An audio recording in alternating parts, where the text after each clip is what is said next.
దేవుని పరిశుద్ధ నామానికి మహిమ కలుగును గాక. జీవంగల దేవుని ఆరాధించడానికి కూడి వచ్చిన మీ అందరికీ మన ప్రభువును ప్రియ రక్షకుడైన యేసుక్రీస్తు నామములో నా ప్రత్యేక వందనాలు తెలియజేస్తున్నాను. దేవుడు మనకిచ్చిన ఈ సమయంలో తన గ్రంథంలో నుంచి మన కొరకు దేవుడు రాయించినటువంటి కొన్ని సంగతులు మనం ఆలోచించేద్దాము. ఈరోజు మనం యోహాను సువార్త మొదటి అధ్యాయము 1 నుండి 12 వచనం వరకు వాక్య భాగం చదువుకున్నాం. యోహాను సువార్త మొదటి అధ్యాయము 1 నుండి 12 వరకు మనం చదువుకున్నాం. మొదటి 2 వచనాలు చదువుతున్నాను చూడండి. ఆది యందు వాక్యం ఉండెను, వాక్యము దేవుని యొద్ద ఉండెను, వాక్యము దేవుడై ఉండెను, ఆయన ఆది యందు దేవుని యొద్ద ఉండెను, సమస్తమును ఆయన మూలముగా కలిగాను, కలిగి ఉన్నది ఏది ఆయన లేకుండా కలగలేదు. ఇది ఎవరి గురించి మాట్లాడుతుందంటే యేసుక్రీస్తు వారి గురించి. యేసుక్రీస్తు వారు ఈ లోకానికి రాకమునుపు, శరీరధారికి లోకానికి రాకమునుపు ఆయన ఎలాంటి ఉనికిలో ఉన్నాడో, ఆయన ఎలాంటి ఉనికి కలిగి ఉన్నాడో అపొస్తలుడైన యోహాను మాట్లాడుతున్నటువంటి సందర్భం ఇది. ఇది క్రీస్తుశకం 96లో అంటే యేసుప్రభువు వారు పునరుద్ధానుడై పరలోకానికి వెళ్ళిపోయిన తర్వాత రాసినటువంటి సువార్త ఇది. యేసుప్రభువు వారు భూమి మీద ఉన్నప్పుడు రాసింది కాదు, వచ్చి వెళ్ళిపోయిన తర్వాత ఆయనతో పాటు పరిచర్లు తిప్పుకున్నటువంటి అపొస్తలుడైనటువంటి యోహాను గారు రాసినటువంటి సందర్భం ఇది. యోహాను సువార్త అనేది యేసుక్రీస్తు వారు వెళ్ళిపోయిన తర్వాత రాసింది.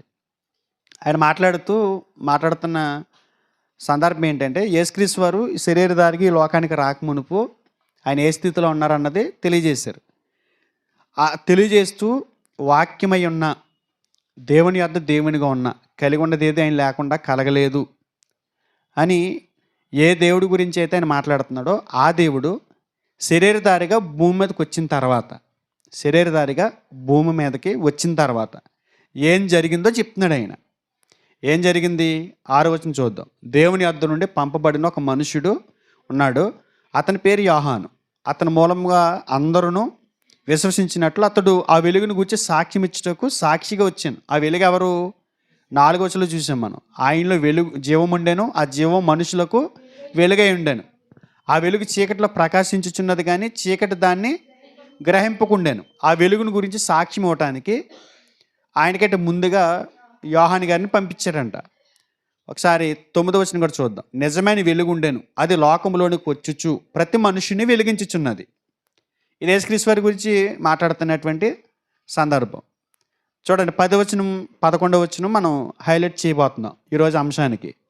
ఆయన లోకములో ఉండెను. ఆయన ఎవరిక్కడ? ఆది యందు వాక్యం ఉండెను, వాక్యము దేవుని యొద్ద ఉండెను, వాక్యము దేవుడై ఉండెను అని చెప్పబడుతున్న దేవుడు ఎవరైతే ఉన్నాడో ఆ దేవుడు లోకములు ఉండెను. లోకం ఆయన మూలముగా కలిగెను. యేసుక్రీస్తు వారి ద్వారా లోకము కలిగెను, కానీ లోకం ఆయనను తెలుసుకోలేదు. ఏ దేవుడైతే సృష్టికర్త అని చెప్పబడుతున్నాడో, కలిగి ఉన్నది ఏది ఆయన లేకుండా కలగలేదని చెప్పబడుతున్నాడో ఆ యేసుక్రీస్తు ఈ లోకాన్ని కలిగించాడు. ఈ లోకం కలిగించిన ఆయన్ని తెలుసుకోనలేదు, కలిగించిన యేసుక్రీస్తు వారిని తెలుసుకోనలేదు. మొదటిది. మరలా ఏం చెప్పాడు ఆయన లోకములు ఉండేను, లోకం ఆయన మూలంగా కలిగాను కానీ లోకం ఆయనను తెలుసుకోలేదని చెప్తూ ఆయన తన స్వకీయుల యొద్దకు వచ్చాను. ఆయన స్వకీయులు ఆయనను అంగీకరింపలేదు. మెయిన్ పాయింట్ ఏంటంటే లోకం కలిగించిన వాడిని తెలుసుకోలేదు, వారికి అర్థం కాలేదు. ఆ సృష్టికర్త ఎవరో, ఈ లోకాలను కలిగించింది ఎవరో, మనల్ని పుట్టించింది ఎవరో, మనకి ఈ జన్మని ఎందుకు ఇచ్చాడో లోకం తెలుసుకోలేదనంటే అది వేరు. లోకం అర్థం చేసుకోలేకపోయిందంటే అది వేరు. ఆయన మరొక పాయింట్ రేట్ చేస్తే ఏమంటున్నాడు? ఆయన లోకాన్ని పక్కన పెట్టేసేయండి, ఆయన స్వకీయుల దగ్గరికి వచ్చాడంట. ఆయన స్వకీయులు కూడా ఏం చేయలేదంట? ఆయనను అంగీకరించలేదు. తెలుసుకోకపోవటం వేరు, అంగీకరించకపోవటం వేరు. తెలుసుకోలేదు అంటే వాళ్ళు తెలుసుకోవాలనేటువంటి తపన లేకపోవటమో, తెలుసుకోవాలనే ప్రయత్నం చేయకపోవటమో, అన్వేషణ లేకపోవటమో జరిగింది అనుకుందాం. కానీ అంగీకరింపలేదు అనే దానికి అర్థం ఏంటంటే వాళ్ళు తెలుసుకున్నారు, కానీ వాళ్ళు ఏం చేశారు? ఆయనను అంగీకరింపలేదంట. ఎవరు వాళ్ళు? ఆయన స్వకీయులు. యేసుక్రీస్తు వారు శరీరధారిగా భూమి మీదకి వచ్చినప్పుడు, శరీరధారిగా వచ్చాడు అని అంటే ఈ భూమి మీద ఏదో ఒక దేశాన్ని ఎంపిక చేసుకోవాలి, ఎవరో ఒక ప్రజని ఎంపిక చేసుకోవాలి, ఎవరో ఒక జాతిని ఎంపిక చేసుకోవాలి, ఎవరో ఒక గోత్రాన్ని ఎంపిక చేసుకోవాలి. ఆయన శరీరధారిగా అంటే ప్రత్యక్షంగా అడ్రస్ లేనివాడికి ఏమి రాడుగా, అడ్రస్ లేనివాడికి ఏమీ ఉండడుగా. అడ్రస్ అనేది ఒకటి ఉండాలని అంటే యేసుక్రీస్తు వారు రావటానికి ఒక వే అనేది ఆయనకి కావాలి, అది ఏర్పాటు చేసుకుంటారు. ఆయన ఈ లోకానికి మానవాళ్ళు రక్షించడానికి వచ్చినప్పుడు ఒక రూట్ ఏర్పాటు చేసుకున్నారు, ఒక జాతిని ఏర్పాటు చేసుకున్నాడు. ఆ జాతి ఎవరు? ఇశ్రాయేలీయులు. యేసుక్రీస్తు వారు ఏ జాతిలో పుట్టారైనా ఈ భూమి మీద? హెబ్రీయులకు రాసిన పత్రిక 7వ అధ్యాయము, హెబ్రీయులకు రాసిన పత్రిక 7వ అధ్యాయము 14వ వచనం చూద్దాం. మన ప్రభు యోదార సంతానమందు జన్మించిన అనునట స్పష్టమే. మన ప్రభువు యోధా సంతానమందు జన్మించిననుట స్పష్టమే. అంటే యేసుక్రీస్తు వారు ఏ గోత్రంలో పుట్టారు? యోధా గోత్రంలో. అంటే యోధా సంతానమందు ఆయన జన్మించారు. అంటే ఇజ్రాయేల్ జనాంగంలో ఒక గోత్రం. యేసుక్రీస్తు వారు శరీరం ధరించుకుని వచ్చినప్పుడు యోధా గోత్రం ద్వారా ఈ భూమి మీదకి వచ్చారు. అంటే మొత్తం టోటల్గా ఎవరి నుండి వచ్చాడు ఆయన? యూదుల్లో నుండి యేసుక్రీస్తు వారు వచ్చారు, యూదుల్లో నుండి. ఇప్పుడు ఆయన స్వకీయులు అంటే ఎవరై ఉండాలి? యూదులు. అంటే ఆయన స్వకీయుల యొద్దకు ఆయన వచ్చాను, అంటే యూదుల యొద్దకు ఆయన వచ్చాను. ఆ యూదులు ఆయనను అంగీకరింపలేదు. ఇది కొద్ది ఆశ్చర్యం కలిగిస్తుంది కదా.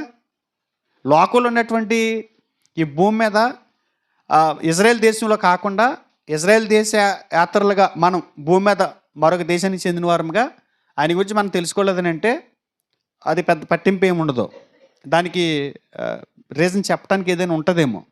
కానీ ఆయన స్వకీయుల దగ్గరికి వస్తే ఆయన స్వకీయులు యేసుక్రీస్తు వారిని అంగీకరింపలేదంట. ఎందుకు నమ్మలేదు? యూదులు యేసును ఎందుకు నిరాకరించారు అనేది మనం ఆలోచించబోతున్నాం ఈరోజు.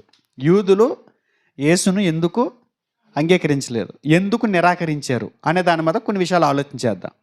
ఆయన స్వకీయులు ఎవరు? యూదులే కదా. యూదుల్లో నుంచే కదా రక్షణ మానవాళికి వస్తుంది. మరి యూదుల్లోంచి రక్షణ అవ్వడానికి వచ్చినటువంటి యేసుక్రీస్తు వారిని ఆయన సొంత ప్రజలు ఎందుకు అంగీకరించలేదు? ఆయన సొంత ప్రజలు అని చెప్పుకుంటున్నటువంటి యూదులు యేసుక్రీస్తు వారిని ఎందుకు నిరాకరించారు అనేది మనం ఆలోచించేద్దాం. ఒకసారి మత్తయి సువార్త ఎంత దారుణంగా వాళ్ళు యేసుక్రీస్తు వారిని నిరాకరించారని అంటే మత్తయి సువార్త 27వ అధ్యాయము 22-23 వచనాలు చూద్దాం. 22-23. అందుకు పిలాతు, అలాగైతే క్రీస్తు అనబడిన యేసును ఏమి చేతునని వారిని అడగగా, సిలువ వేయమని అందరూ చెప్పిరి. సిలువ వేయమని అందరూ చెప్పిరి. ఎవరిళ్ళు? యూదులు. అంటే యూదులు యేసుక్రీస్తు వారిని ఏమంటున్నారు? ఆయనను సిలువ వేయము. ఆ తర్వాత వచనంలో 2వ భాగం చదువుతున్నాను చూడండి. వారు సిలువ వేయమని మరి ఎక్కువగా కేకలు వేసిరి, మరి ఎక్కువగా కేకలు వేసిరి. అంటే 25వ వచనం 2వ లైన్ కూడా చదువుతున్నాను చూడండి. 25 చదువుతున్నాను. అందుకు ప్రజలందరూ ఎవరిక్కడ? యూదులు. అంటే ప్రజలందరూ అంటే ఎవరెక్కడ ఉన్నది? ఆ తీర్పు తీర్చేటప్పుడు, పిలాతు తీర్పు తీర్చేటప్పుడు అక్కడ ఉన్న ప్రజలు ఎవరు? రోమన్స్ ఉన్నారు, యూదులు ఉన్నారు. ముఖ్యంగా ఆయన ప్రజలైన వారు ఏమంటున్నారు? అందుకు ప్రజలందరూ వాని రక్తము మా మీదను మా పిల్లల మీదను ఉండునుగాకనిరి. అంటే అవసరమైతే చంపేయిగా వచ్చినటువంటి ఆ రక్తం ఒకవేళ శాపంగా మారితే, అదేదైనా మాకు శిక్షగా మారితే కనుక ఆ శిక్ష మీకు చెందదో. మా మీద మా పిల్లల మీద ఉండేలా చూడు. అవసరమైతే నీకు భయం అయితే ఎవరిని? పిలాతుని. ఆయన శిక్షించినందుకు చిందింపబడక వచ్చినటువంటి రక్తం, దాని ప్రభావం నీ మీద పడుతుందని నువ్వు భయపడుతున్నావు. ఒకవేళ అలా అనుకుంటే కనుక ఆయన ద్వారా ఆయన చిందించిన రక్తం ఏదైతే ఉందో అది మా మీద మా పిల్లల మీద ఉండుగాక అని ఒట్టు పెట్టేసుకుంటున్నారంటే అక్కడ ఎవరు? యోధా జనాంగం. ఎందుకు అంత దారుణంగా నిరాకరించారు? ఎందుకు యేసుక్రీస్తు వారిని వారు అంగీకరించకపోవడం ఏంటి? అసలు ఇది చరిత్రలో, ఈ మానవ చరిత్రలో యేసుక్రీస్తు వారిని నిరాకరించడం అనే దానికి సాటి అయినది ఏది కూడా లేదు అనిపిస్తుంది. మానవ చరిత్రలో ఇంతకంటే దౌర్భాగ్యకరమైనటువంటి పరిస్థితి ఎప్పుడైనా చూస్తాం మనం? చూడలేం. ఎందుకంటే ప్రపంచమంతా ఆయన తెలుసుకుంటున్నారు, ఆయన అంగీకరించట్లేదు అని అంటే మరి మానవ చరిత్రలో దానికంటే దౌర్భాగ్యకరమైన పరిస్థితి ఇంకోటి ఏదైనా ఉంటుందా? ఉండదు. అంటే ఇలాంటి మహా విపత్తుని మనం ఎలా గుర్తించగలం గ్రంథంలో నుంచి? సొంత జనులు అని చెప్పబడుతున్నటువంటి యూదులు యేసుక్రీస్తు వారిని ఎందుకు నిరాకరించారు? ఆయన నిరాకరించడానికి గల కారణాలు ఏంటి? మనం జాగ్రత్తగా ఆలోచించాలి. ఎక్కడో ఉన్న మతాన్ని తీసుకొచ్చి ఇక్కడ ప్రచారం చేస్తున్నారని చెప్పి ఆ సొంత ప్రజలు ఆయన్ని హేళన చేశారని, ఆయన సొంత ప్రజలు ఆయన్ని అంగీకరించలేదని, ఇక్కడ క్రైస్తవేతర మతాలకు సంబంధించినటువంటి కొంతమంది యేసుక్రీస్తు వారిని నమ్మినటువంటి మనల్ని ఇలాగా హేళన చేసినటువంటి సందర్భాలు కూడా ఉన్నాయి. సొంత ప్రజలు ఆయన ఏం చేశారు? సిలువేసి చంపేశారు. మీరేంటే ఎక్కడో దేవుని తీసుకొచ్చి ఇక్కడ ప్రచారం చేస్తున్నారు అని అన్న వాళ్ళు లేరా? ఉన్నారు. వాళ్ళు సొంత ప్రజలకే ఇష్టం లేదు, మీరేంటి నెత్తి మీద పెట్టుకుని ఊరేగిస్తున్నారు అన్నట్టుగా మాట్లాడుతున్నారు. కాబట్టి ఇలాంటి మహా విపత్తుతో కూడుకున్నటువంటి ఈ భయానకమైనటువంటి సన్నివేశాన్ని మనం ఎలా అర్థం చేసుకోవాలి? యూదులు యేసుక్రీస్తు వారిని నిరాకరించింది ఎందులకు అనేది మనం ఆలోచించాలి. వారిని పరిపాలించడానికి మెస్సియా వస్తాడని 1000 కళ్ళతో ఎదురు చూశారు. కానీ వచ్చిన మెస్సియాని వాళ్ళు ఏం చేశారు? నిరాకరించారు. ఎందుకు జరిగింది అలాగా అనేది మనం ఆలోచించేద్దాం. ఒక విషయం మీరు గుర్తుపెట్టుకోండి. యేసుక్రీస్తు వారిని యూదులు నిరాకరించారు, అంగీకరించలేదు అనే పాఠం ఎందుకు నేర్చుకుంటున్నామనంటే, వారు అంగీకరించలేదనేది చూపించి మీకెందుకు, వాళ్ళకి అవసరం లేనోడు మీకెందుకు అని మనల్ని ఏలెత్తి చూపిస్తున్నటువంటి వారికి సమాధానం ఇవ్వటంతో పాటు, ఈరోజు యేసుక్రీస్తు వారిని మనం ప్రకటిస్తున్నా కూడా ఆ మహాలోకాన్ని విడిచిపెట్టి, ఆ ఉన్నత లోకాన్ని విడిచిపెట్టి, ఆ ఊర్ధ్వలోకాన్ని విడిచిపెట్టి ఈ మట్టి లోకంలోనికి మన కొరకు మనల్ని రక్షించడానికి వచ్చినటువంటి యేసుక్రీస్తు వారిని నమ్మమని మనం చెబుతుంటే చాలామంది నమ్మట్లా, నిరాకరిస్తున్నారు. నిరాకరించేటప్పటికి మనకు నిరాశ రాకూడదు. వాళ్ళు ఎందుకు నమ్మట్లేదు?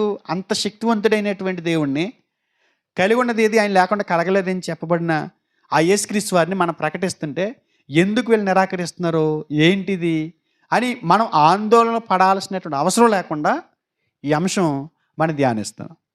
యూదులు ఎందుకు అంగీకరించలేదనేది, వారు ఎందుకు అంగీకరించలేదని నేర్చుకుంటూనే ఈరోజు అదే దేవుణ్ణి మన ప్రాంతాల్లో ప్రజలు ఎందుకు అంగీకరించట్లేదని అంటే మ్యాక్సిమం వారికి ఉన్న కారణాలే వీరికి కూడా ఉండాలి. అర్థమవుతుందా? వారు నమ్మలేదు అని, వారు నిరాకరించారు అని అంటే వారికి ఏదో కొన్ని కారణాలు ఉండొచ్చు. ఆ కారణాలు ఖచ్చితంగా నమ్మనే ప్రతి వ్యక్తి దగ్గర కూడా ఉంటాయి. ఒక దాన్ని మనం నమ్మట్లేదంటే అర్థం ఏంటి?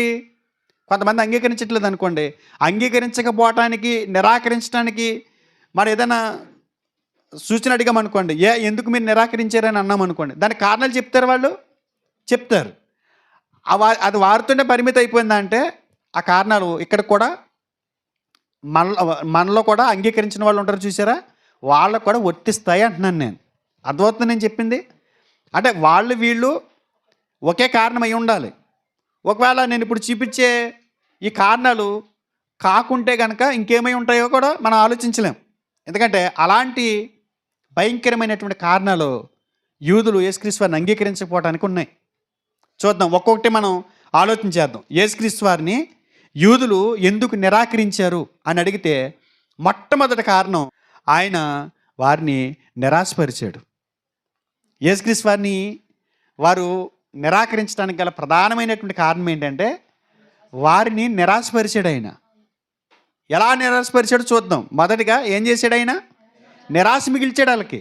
ఏంటి నిరాశ అంటే, యూదులకు యేసుక్రీస్తు వారు ఈ భూమి మీదకి రాకమునుపు మెస్సియానికి వచ్చినటువంటి తమ మనసులు ఏవైతే ఉన్నాయో ఆ మెస్సియా వస్తాడు అనే ఆ ఎదురు చూపులు వారి మనసుల్ని సిద్ధపరిచినాయి. వారి మనసులు ఏవైతే సిద్ధపరిచినాయో అవి ఆయన రాకడ కోసం ఎదురు చూస్తున్నాయి. ఎవరి కోసం ఎదురు చూస్తున్నారు వాళ్ళు? మెస్సియా కోసం. వాళ్ళు మాత్రం ఎదురు చూసేది మెస్సియా కోసమే. వారు ఒక ప్రణాళికని సిద్ధం చేసుకున్నారు, ఒక ప్లాన్ చేసుకుని ఆ ప్లాన్ ప్రకారం ఎదురు చూస్తున్నారు. ఎవరి కోసం? మెస్సియా కోసం. ఇలాంటి తరుణంలో వారికి నిరాశ మిగిల్చాడు ఆయన. ఎందుకంటే వాళ్ళు ఏదైతే ప్లాన్ చేసుకున్నారో, వాళ్ళు ఏదైతే ఒక ప్లాన్ చేసుకుని సిద్ధపరుచుకున్నారో ఆ నమూనాలో ఆయన ఇమ్మడలేదు. ఒక ప్లాన్ చేసుకున్నారండి వాళ్ళు. ఆ ప్లాన్ ప్రకారం ఆ నమూనా ప్రకారం యేసుక్రీస్తు వారు ఉంటాడు అని అనుకున్నారు. కానీ వాళ్ళు వేసుకున్నటువంటి ఆ నమూనాలో యేసుక్రీస్తు వారు ఇమ్మల్లా. వాళ్ళు అనుకున్నట్లుగా యేసుక్రీస్తు వారు ఉంటారని అనుకున్నారు వాళ్ళు. కానీ వాళ్ళు అనుకున్నట్టుగా యేసుక్రీస్తు వారు లేడు. వెంటనే ఏమైంది వాళ్ళకి? నిరాశ వచ్చేసింది. అర్థమైందా? దావీదు సింహాసనంపై కూర్చుండే రాజు వస్తాడని వారు పాత నిబంధనలో ప్రవచనాలు ఎక్కువగా చదువుతున్నటువంటి దాఖలాలు ఉన్నాయి, వాళ్ళకు ఉన్నాయి. ఎక్కువగా చదివారు పాత నిబంధనలో. యేసుక్రీస్తు వారు దావీదు సింహాసనం మీద కూర్చోవడానికి వస్తున్నవాడిగా, మెస్సియాగా వాళ్ళు ఎదురు చూస్తున్నారు కదా. కానీ ఇక్కడ జరిగింది ఏంటంటే, రాజు, ఆ సింహాసనం మీద కూర్చుండే రాజు ఏ రేంజ్లో ఉంటాడో వాళ్ళు ఊహించుకున్నారు. ఆ ఊహించుకున్నది వాళ్ళు ఏం చేశారని అంటే, అక్షరార్థకమైనటువంటి రూపాన్ని వాళ్ళు ఆలోచిస్తున్నారు. ఒకసారి చూడండి, మనం ఏదైనా ఊహించుకున్నాం అనుకోండి, అది ఊహ లిటరల్గా మనం చూసే ప్రయత్నం చేస్తాం. ఇప్పుడు ఏదైనా మనకి సంబంధం, మన పాపనో లేకపోతే మన బాబునో చూడటానికి వస్తున్నారు అనుకోండి, బాగుంటుందండి అమ్మాయి, లేకపోతే అబ్బాయి బాగుంటాడండి, ఎలా ఉంటాడండి, చదువుతున్నాడండి, పలానా కంపెనీలు చేస్తున్నాడండి అని మనకి ఆ మధ్యవర్తి చెప్పాడు అనుకోండి, మనకు ఖచ్చితంగా ఎక్కడికి వెళ్ళిపోద్ది మైండ్? ఊహించుకుంటాం. కంపెనీ అంటే ఆ రేంజ్లో ఉంటుంది, ఈ కుర్రోడు ₹1,00,000 శాలరీ అంటే మంచి పికప్ మీద అంత హైట్ ఉంటాడు, లేకపోతే అమ్మాయి మంచి అందగత్తే ఉంటుంది, కనీసం అట్లీస్టు అత్తగారి మీద కూర్చొని అందంగా ఉంటే చాలు నా కొడుకు వచ్చి భార్య అని తల్లి కూడా అనుకుంటుంది. ఇవన్నీ ఊహించేసుకుని మనం ఊహించుకున్నది ఖచ్చితంగా అక్కడ ఉండాలని కోరుకుంటాం. ఎక్కడికైతే పెళ్లి చూపులకు వెళ్తున్నామో అక్కడ.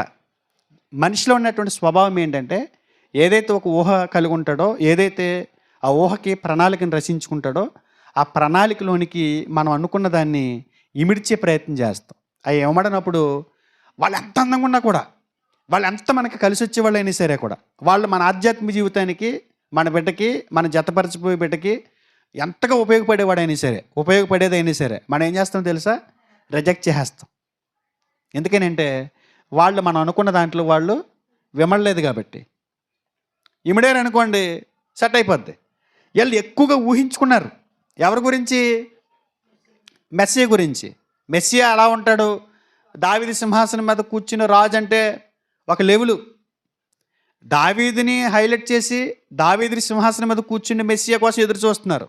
దావీదు గారి తర్వాత ఇంచుమించు 39 మంది రాజులు వచ్చారు. ఇంచుమించు 38 మంది రాజులు. ఇజ్రాయేలు 2 గోత్రాల వాళ్ళు కలిపి, యూదులు ఇజ్రాయేలు కలిపి ఇంచుమించు 38 మంది రాజులు. ఆ రాజులు ఎవరిని కూడా హైలైట్ చేయలేదు వాళ్ళు. దావీదు రాజులా ఉండాలని కోరుకున్నారు వాళ్ళు.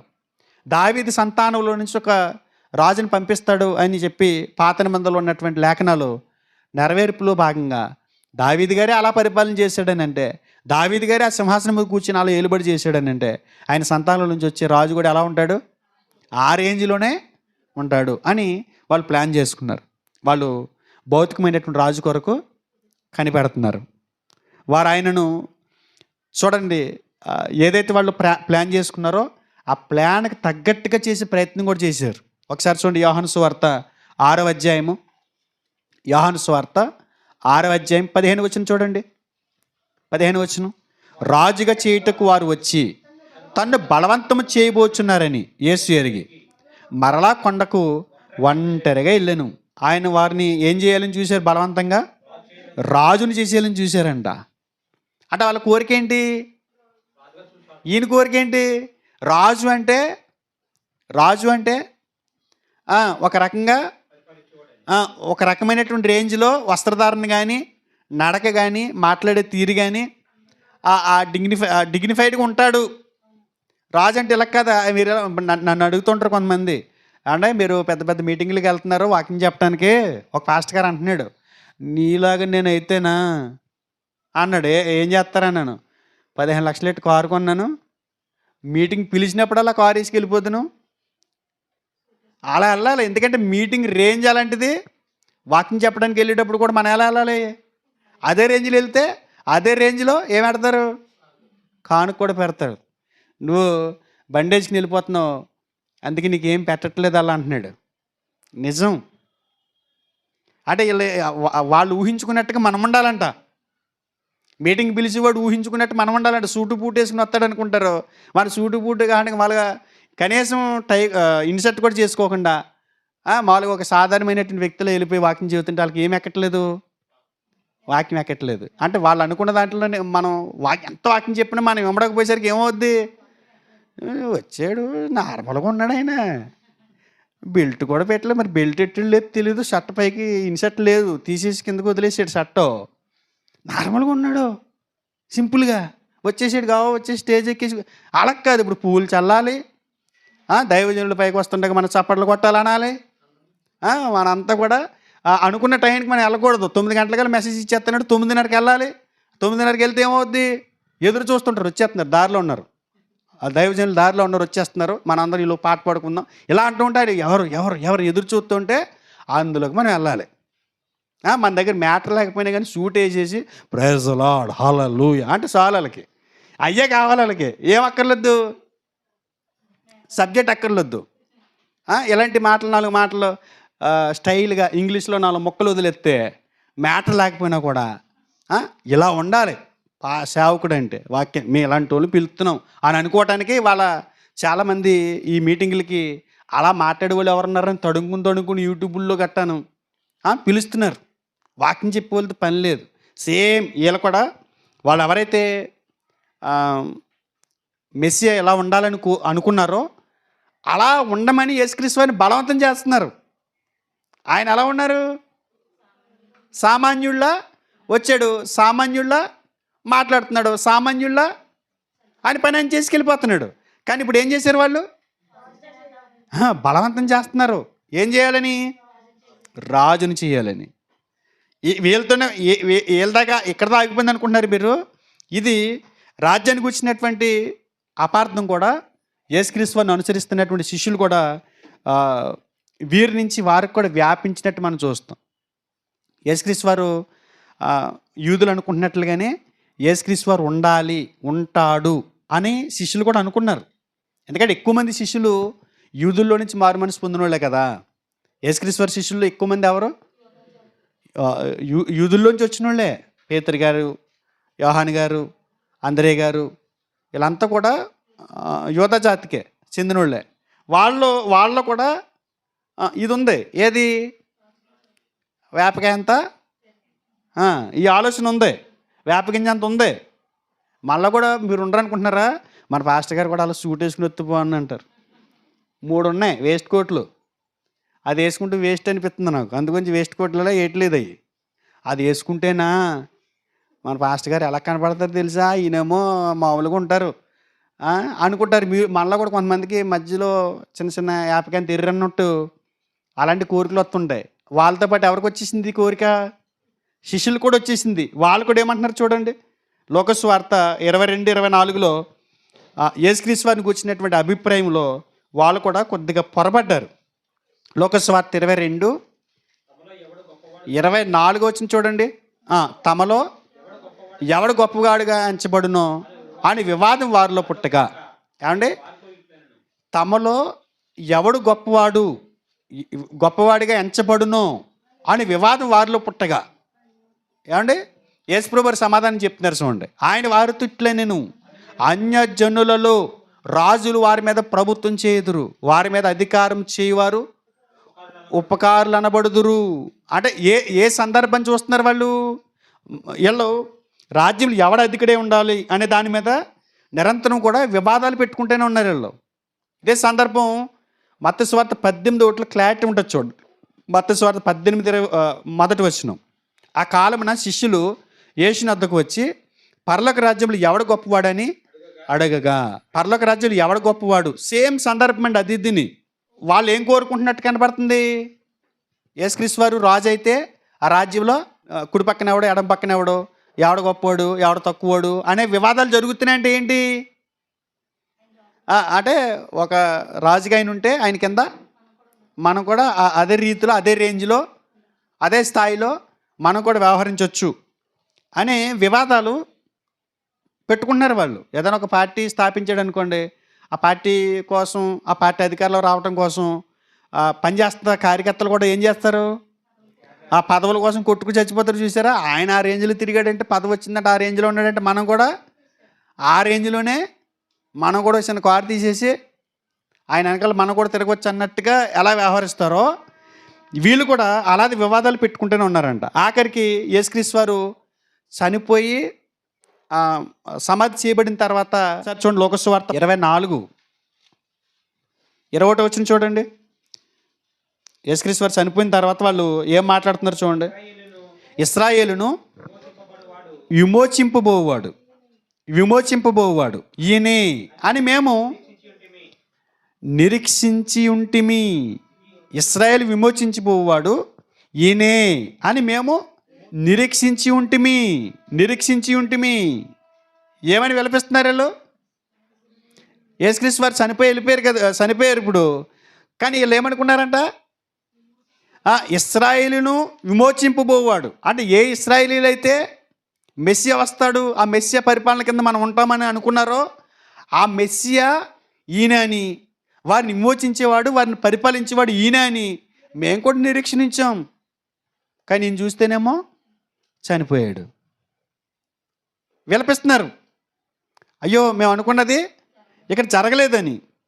ఆయన పునరుద్ధానుడైన తర్వాత కూడా, యేసుక్రీస్తు వారు పునరుద్ధానుడైన తర్వాత కూడా మరొక ప్రత్యక్షతలో శిష్యులు మాట్లాడుకున్నటువంటి ఆ మాటలు కూడా భావం అలాగే అనిపిస్తుంది మనకి. అపొస్తలుల కార్యాలు 1వ అధ్యాయము 6వ వచనం చదవండి. కాబట్టి వారు కూడి వచ్చినప్పుడు, ప్రభువా ఈ కాలమందు ఇశ్రాయేలునకు రాజ్యమును మరలా అనుగ్రహించేదవా అని ఆయనను అడుగగా. ఏమడుగుతున్నారండి? ఇశ్రాయేలులకు రాజ్యము మరలా అనుగ్రహిస్తావా? దావీదు సంతానంలోంచి ఒక రాజు వస్తాడన్నారు కదా, ఆ రాజు నువ్వే అయితే ఆ రాజ్యం ఇప్పుడే ఇక్కడ ఇస్తావా అంటే రాజ్యం యొక్క స్వభావాన్ని శిష్యులు కూడా గ్రహించలేదు. యూదులు అనుకున్నట్లుగానే యేసుక్రీస్తు వారితో కూడా ఉన్న శిష్యులు ఏమనుకుంటున్నారు? ఆ రేంజ్లోనే ఊహించుకుంటున్నారు. ఆ రేంజ్లోనే ఆ రాజ్యం ఉంటుంది, ఆ రాజు ఉంటాడు అనేటువంటిది వారి సంభాషణలో బయలుపరచబడుతుంది. జాగ్రత్తగా మీరు చూడండి. తన రాజ్యము ఈ లోక సంబంధమైనది కాదు అని యేసుప్రభువు వారు పిలాతు ముందు తీర్పు రోజున నిలబడినప్పుడు, యేసుక్రీస్తు వారిని తీర్పు తీర్చడానికి ఒక నేరస్తుడిగా నేరం మోపి ఆయన ఎదుటి నిలబెట్టినప్పుడు పిలాతు అడిగాడు చూసారా? ఆ పిలాతు అడిగిన దానికి యేసుప్రభువు వారు సమాధానాలు ఇచ్చుకుంటూ వచ్చాడు. ఒకసారి అక్కడ చూద్దాం. యోహాను సువార్త 18వ అధ్యాయము 33 నుంచి చూద్దామా? 33 నుండి నేను చదువుతాను చూడండి. పిలాతు తిరిగి అధికారి మందిరములో ప్రవేశించి యేసుని పిలిపించి, యూదుల రాజువు నీవేనా అని ఆయన అడుగగా, యేసు నీ అంతటి నీవే ఈ మాట అనుచున్నావా, లేక ఇతరులు నీతో నన్ను గుచ్చి ఇది చెప్పిరా అని అడిగాను. అంటే ఎవరు చెప్పారు? యూదుల దగ్గర అన్నాడు, యూదుల రాజు ఈయనే. కానీ ఈయన చూస్తే అలా లేడు. యూదుల రాజు నువ్వేనని అడిగినప్పుడు యేసుక్రీస్తు వారు సమాధానం ఇస్తున్నాడు, ఇది నీ అంతటి నీకు పుట్టిన బుద్ధా లేకపోతే నీకు ఎవరని చెప్పారా అని మాట్లాడిన తర్వాత, అంటే ఎందుకు మాట మాట్లాడి ఉంటాడు అంటే పిలాతు చైర్ మీద కూర్చున్నాడు తీర్పు తీర్చడానికి. ఆ బోన్లో యేసుప్రభువు వారు నిలబడినప్పుడు పిలాతు యేసుప్రభువు వారిని అడుగుతున్నాడు. అంటే వీళ్ళిద్దరే ఉంటారు అక్కడ, చుట్టూ ఎవరు లేరు అనుకుంటున్నారు. అక్కడ యూదులు ఉన్నారు. యూదులు ఉన్నప్పుడు పిలాతు అడిగిన దానికి యేసుప్రభువు వారు మరలా ఎదురు ప్రశ్న అడిగితే ఏమంటున్నాడు? ఇది మీరు చెప్పిందని ఇంకెవరైనా అన్నారంటే అర్థం ఏంటి? అక్కడ ఎవరున్నారు? యూదులు ఉన్నారు. వీళ్ళు చెప్పారా అది పిలాతు నీకు అని యేసుప్రభువు వారు అడుగుతున్నాడు. వీళ్ళు చెప్పిందా లేకపోతే నీకే ఆయన అనిపించిందని అడుగుతున్నాడు.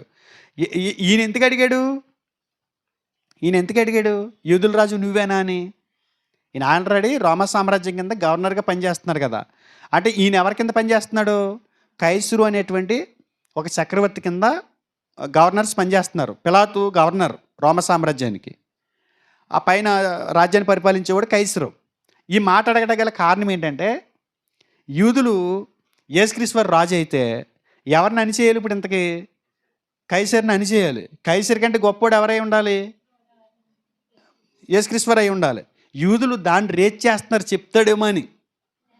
ఈయన రేట్ చేస్తున్నాడు. ఆయన నేనే రాజునే, కైసరికి ఈ రాజ్యాన్ని ఇచ్చింది నేను అని యేసుప్రభువు వారు అంటాడేమో అని ఎదురు చూస్తున్నారు వీళ్ళు. ఆయన ఏమన్నాడు తెలుసా? మొత్తం నిరాశ మిగిల్చేసాడు వాళ్ళకి. ఆఖరికి తీసుకెళ్ళి అక్కడికి నిలబెట్టిన తర్వాత అక్కడైనా చెప్తాడు అనుకుని అక్కడికి వెళ్తే ఆయన ఏమంటున్నాడు చూడండి. 34 వచ్చును. యేసుక్రీస్తు వారు అంటున్నాడు, నీ అంతటి నీవే ఈ మాట అనుచున్నావా, లేక ఇతరులు నీతో నన్ను గూర్చి ఇది చెప్పిరా అని అడిగాను. అందుకు పిలాతు, నేను యూదుడనా ఏమి?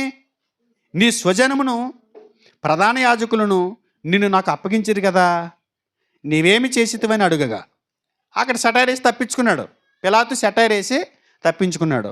అయితే హృదయాంతరంగాలు ఎరిగిన దేవుడు, మనుషులు స్వభావాలు ఎరిగినటువంటి దేవుడు ఏం మాట్లాడుతున్నాడు తెలుసా? 36 వచ్చును. యేసు, నా రాజ్యము ఈ లోక సంబంధమైనది కాదు. నువ్వు ఎలా అడిగినా సరే, నిన్ను ఎవరైనా అడిగిచ్చారా, లేకపోతే నీ అంతటి నువ్వే అడిగావా, ఏదైనా సరే, ఒకవేళ అలా అనుకుంటున్నారేమో, లేకపోతే నువ్వు అనుకుంటున్నావేమో, రాజు అంటే ఈ చెంగులు ఎలాంటి తీసుకుంటారు రోడ్డు అంటే రాజాది రాజా మార్తాండ అంటే నడుస్తాడు అనుకుంటున్నారేమో మీరు. కానీ నా రాజ్యం మీరు అనుకున్నట్టు అలాంటి రాజ్యం కాదు. ఏం చెప్పాడు చూడండి అక్కడ, నా రాజ్యము ఈ లోక సంబంధమైనది కాదు. నా రాజ్యము ఈ లోక సంబంధమైనది అయితే నేను యూదులకు అప్పగింపబడకుండునట్లు నా సేవకులు పోరాడుదురు, కానీ నా రాజ్యము ఏ సంబంధమైనది కాదు అనేను. 38 వచనంలో అడిగాడు, నువ్వు రాజువా అని. యేసుక్రీస్తు వారు అన్నట్టు నేను రాజునే. యేసుక్రీస్తు వారు ఏమంటున్నాడు? నీవన్నట్టు నేను రాజునే, కానీ నువ్వు అనుకున్న రాజు ఉంటాడు చూసావు, అలా ఉంటాడని నువ్వు అనుకుంటున్నావేమో. నీవు అనుకున్న రాజుగా నేను ఉన్నాను, నీవు పరిపాలిస్తున్నావు చూసావు రాజ్యం, అలాంటి రాజ్యం నాది కాదు. అసలు ఇప్పుడు యూదుల పరిస్థితి ఎలా ఉంటుందో చూడండి. వాళ్ళ ఉద్దేశం ఏంటి? ఇప్పుడు ఆంధ్రప్రదేశ్లో గవర్నమెంట్ పరిపాలిస్తుంది. ఆ గవర్నమెంట్ కింద ఆ పరిపాలన చేసేవాళ్ళు అంటే ఇష్టం ఉన్నవాళ్ళేమో ఒక రకంగా ఉంటారు, ఆ పరిపాలన అంటే ఇష్టం లేని వాళ్ళు ఇంకోళ్ళు ఉంటారు కదా, ఆపోజిట్ ఆ పార్టీ వస్తే బాగుంటుంది అనుకుంటారు కదా. ఇప్పుడు కొంతమంది కామెంట్లు పెడుతున్నారు, జగన్మోహన్ రెడ్డి వెళ్తున్నప్పుడు జనాలు ఎక్కువ వస్తుంటే రాజు సింహాసనం మీద కూర్చున్న రాజే, సింహాసనం దిగిపోయినా కూడా రాజని కామెంట్లు పెడుతున్నారు. నిజంగా రాజు అనేవాడు పైన రాజే, కింద ఉన్న రాజే. రాజు ఎక్కడున్న రాజే. సింహం మనుషులకు వచ్చేసిన సింహమే, అడవిలో ఉన్న సింహమే. కానీ అది మనకు నచ్చిద్దా? రాజే ఇంట్లో కూర్చుంటున్నాడు, ఏం చేస్తున్నాడు? ఎవరో పరిపాలన చేస్తుంటే వాళ్ళ పరిపాలన మనం అంగీకరించాల్సి వస్తుంది.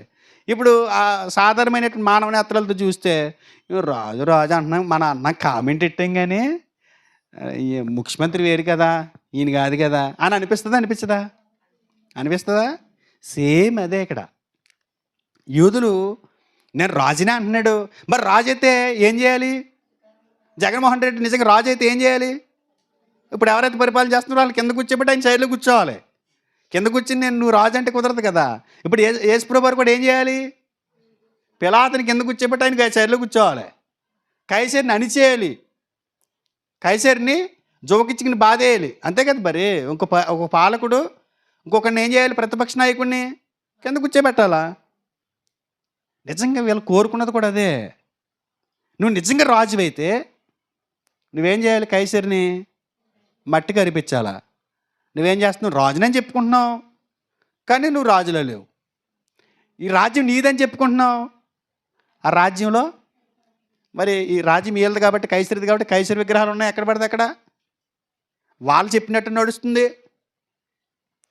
మొత్తం నిరాశ వచ్చేసింది వాళ్ళకి. ఎందుకు? యేసుక్రీస్తు వారు అంగీకరించలేకపోయారంటే వారిని చాలా తీవ్రంగా నిరాశపరిచేసాడు. వాళ్ళు అనుకున్నట్టుగా ఆయన లేడు. ఉన్నాడా? చాలామంది పిలుతున్న నేను అదే చెప్తాను, చాలా నిరాశపడిపోతుంటారు కొంతమంది. మెసేజ్కి వెళ్ళామనుకోండి, సాధారణంగా వెళ్ళామనుకోండి, అక్కడికి వెళ్ళి ఏం చెప్పకపోయినా పర్లేదు, కానీ సూటు బూటు వేసుకుని వెళ్ళిపోతే అమ్మాయ మంచి నీట్గా వచ్చాడు, మనం అనుకున్న వ్యక్తిలాగా ఉన్నాడు రా బాబు, సర్లే వాకింగ్ చెప్పకపోయినా కారులో వచ్చాడు, పెద్ద కారులో, బెంజ్ కారులో వచ్చాడు, డోర్ తీయడానికి 2 వ్యక్తులను పెట్టుకున్నాడు, బైబిల్ మోయటానికి ఇంకొకటి పెట్టుకున్నాడు, చాలు మేము ఒక రకమైనటువంటి పెద్ద పాస్టర్ని తీసుకొచ్చాం, అమ్మయ్య చాలు. ఏం చెప్పాడు ఆయన రాత్రి? సండే స్కూల్ పిల్లోడు చెప్పింది కూడా చెప్పలేదు సందేశం అని అన్నాం అనుకో, గొప్పగా చెప్పు, కారులో వచ్చాడు, ఓ రేంజ్లో ఉన్నాడు అంటారు చూసారా? వాళ్ళకి అలా తృప్తి కదా, వీళ్ళకి కూడా అదే తృప్తి. కానీ యేసుప్రభు వారు అంటున్నాడు అది కాదు. వాళ్ళు వారి విచారణకు ముందే ఒక తీర్మానానికి వచ్చేసారు. ఇక్కడ విచారణ జరుగుతుంది కదా, ఆ విచారణకు ముందే వాళ్ళు ఏం చేశారు? ఒక తీర్మానానికి వచ్చేసారు. ఆ కారణంగానే ద్వేషబుద్ధిని యేసుక్రీస్తు వారి మీద వాళ్ళు కనపరిచారు. ఆ కారణ ద్వేషబుద్ధి వారితో పాటు ఇంకా అనేక మందిని నమ్మకుండా చేస్తుంది. ఎవరైతే వ్యతిరేకమైన ఆలోచనలతో ఉంటారో, ద్వేషబుద్ధి కలిగి ఉంటారో, ఆ ద్వేషబుద్ధి మనం చూపిస్తున్నప్పుడు మనతో పాటు కొంతమంది కూడా ఏం చేస్తారు? పాడైపోతారు. ఆ మిగతా వాళ్ళు కూడా అంజలి అనేటువంటి రోమా పరిపాలన కింద ఉన్న వాళ్ళు కూడా యూదుల యొక్క భావాలతోటి ముడిపడిపోయి వాళ్ళు కూడా ఏం చేశారు? యేసుక్రీస్తు వారిని వ్యతిరేకించారు, నిరాకరించారు. నేనేమంటానంటే వారు ఎదురు చూసిన వాటిని ఆయన జరిగించిన కారణాన్ని బట్టి యేసుక్రీస్తు వారి నుండి వాళ్ళు తొలగిపోయారు. యేసుక్రీస్తు వారు ఏం చేశాడు? వాళ్ళని చాలా నిరాశపరిచాడు. నిరాశ. నిజంగా నేను ఏమంటానంటే మనల్ని కూడా అలా నిరాశపరుతున్నాడు ఆయన, కాదా? నిరాశపరిచాడు యేసుప్రభువు వారు మనల్ని. నిజం చెప్పండి, అబద్ధం ఆడకుండా. నిరాశపరిచాడా? పరిచాడా? నిరాశపరిచాడు. కౌబుర్లు చెప్పకండి. నిరాశపరచలేదు అని గట్టిగా ఒప్పచ్చుగా తల అంటే అంటే ఏం చెప్తాడో ఎడు తిప్పిడు తీసుకొస్తాడు కానీ ఇలా ఇలా అన్నావునికి ఇలా ఇలా అంటాం అంతే.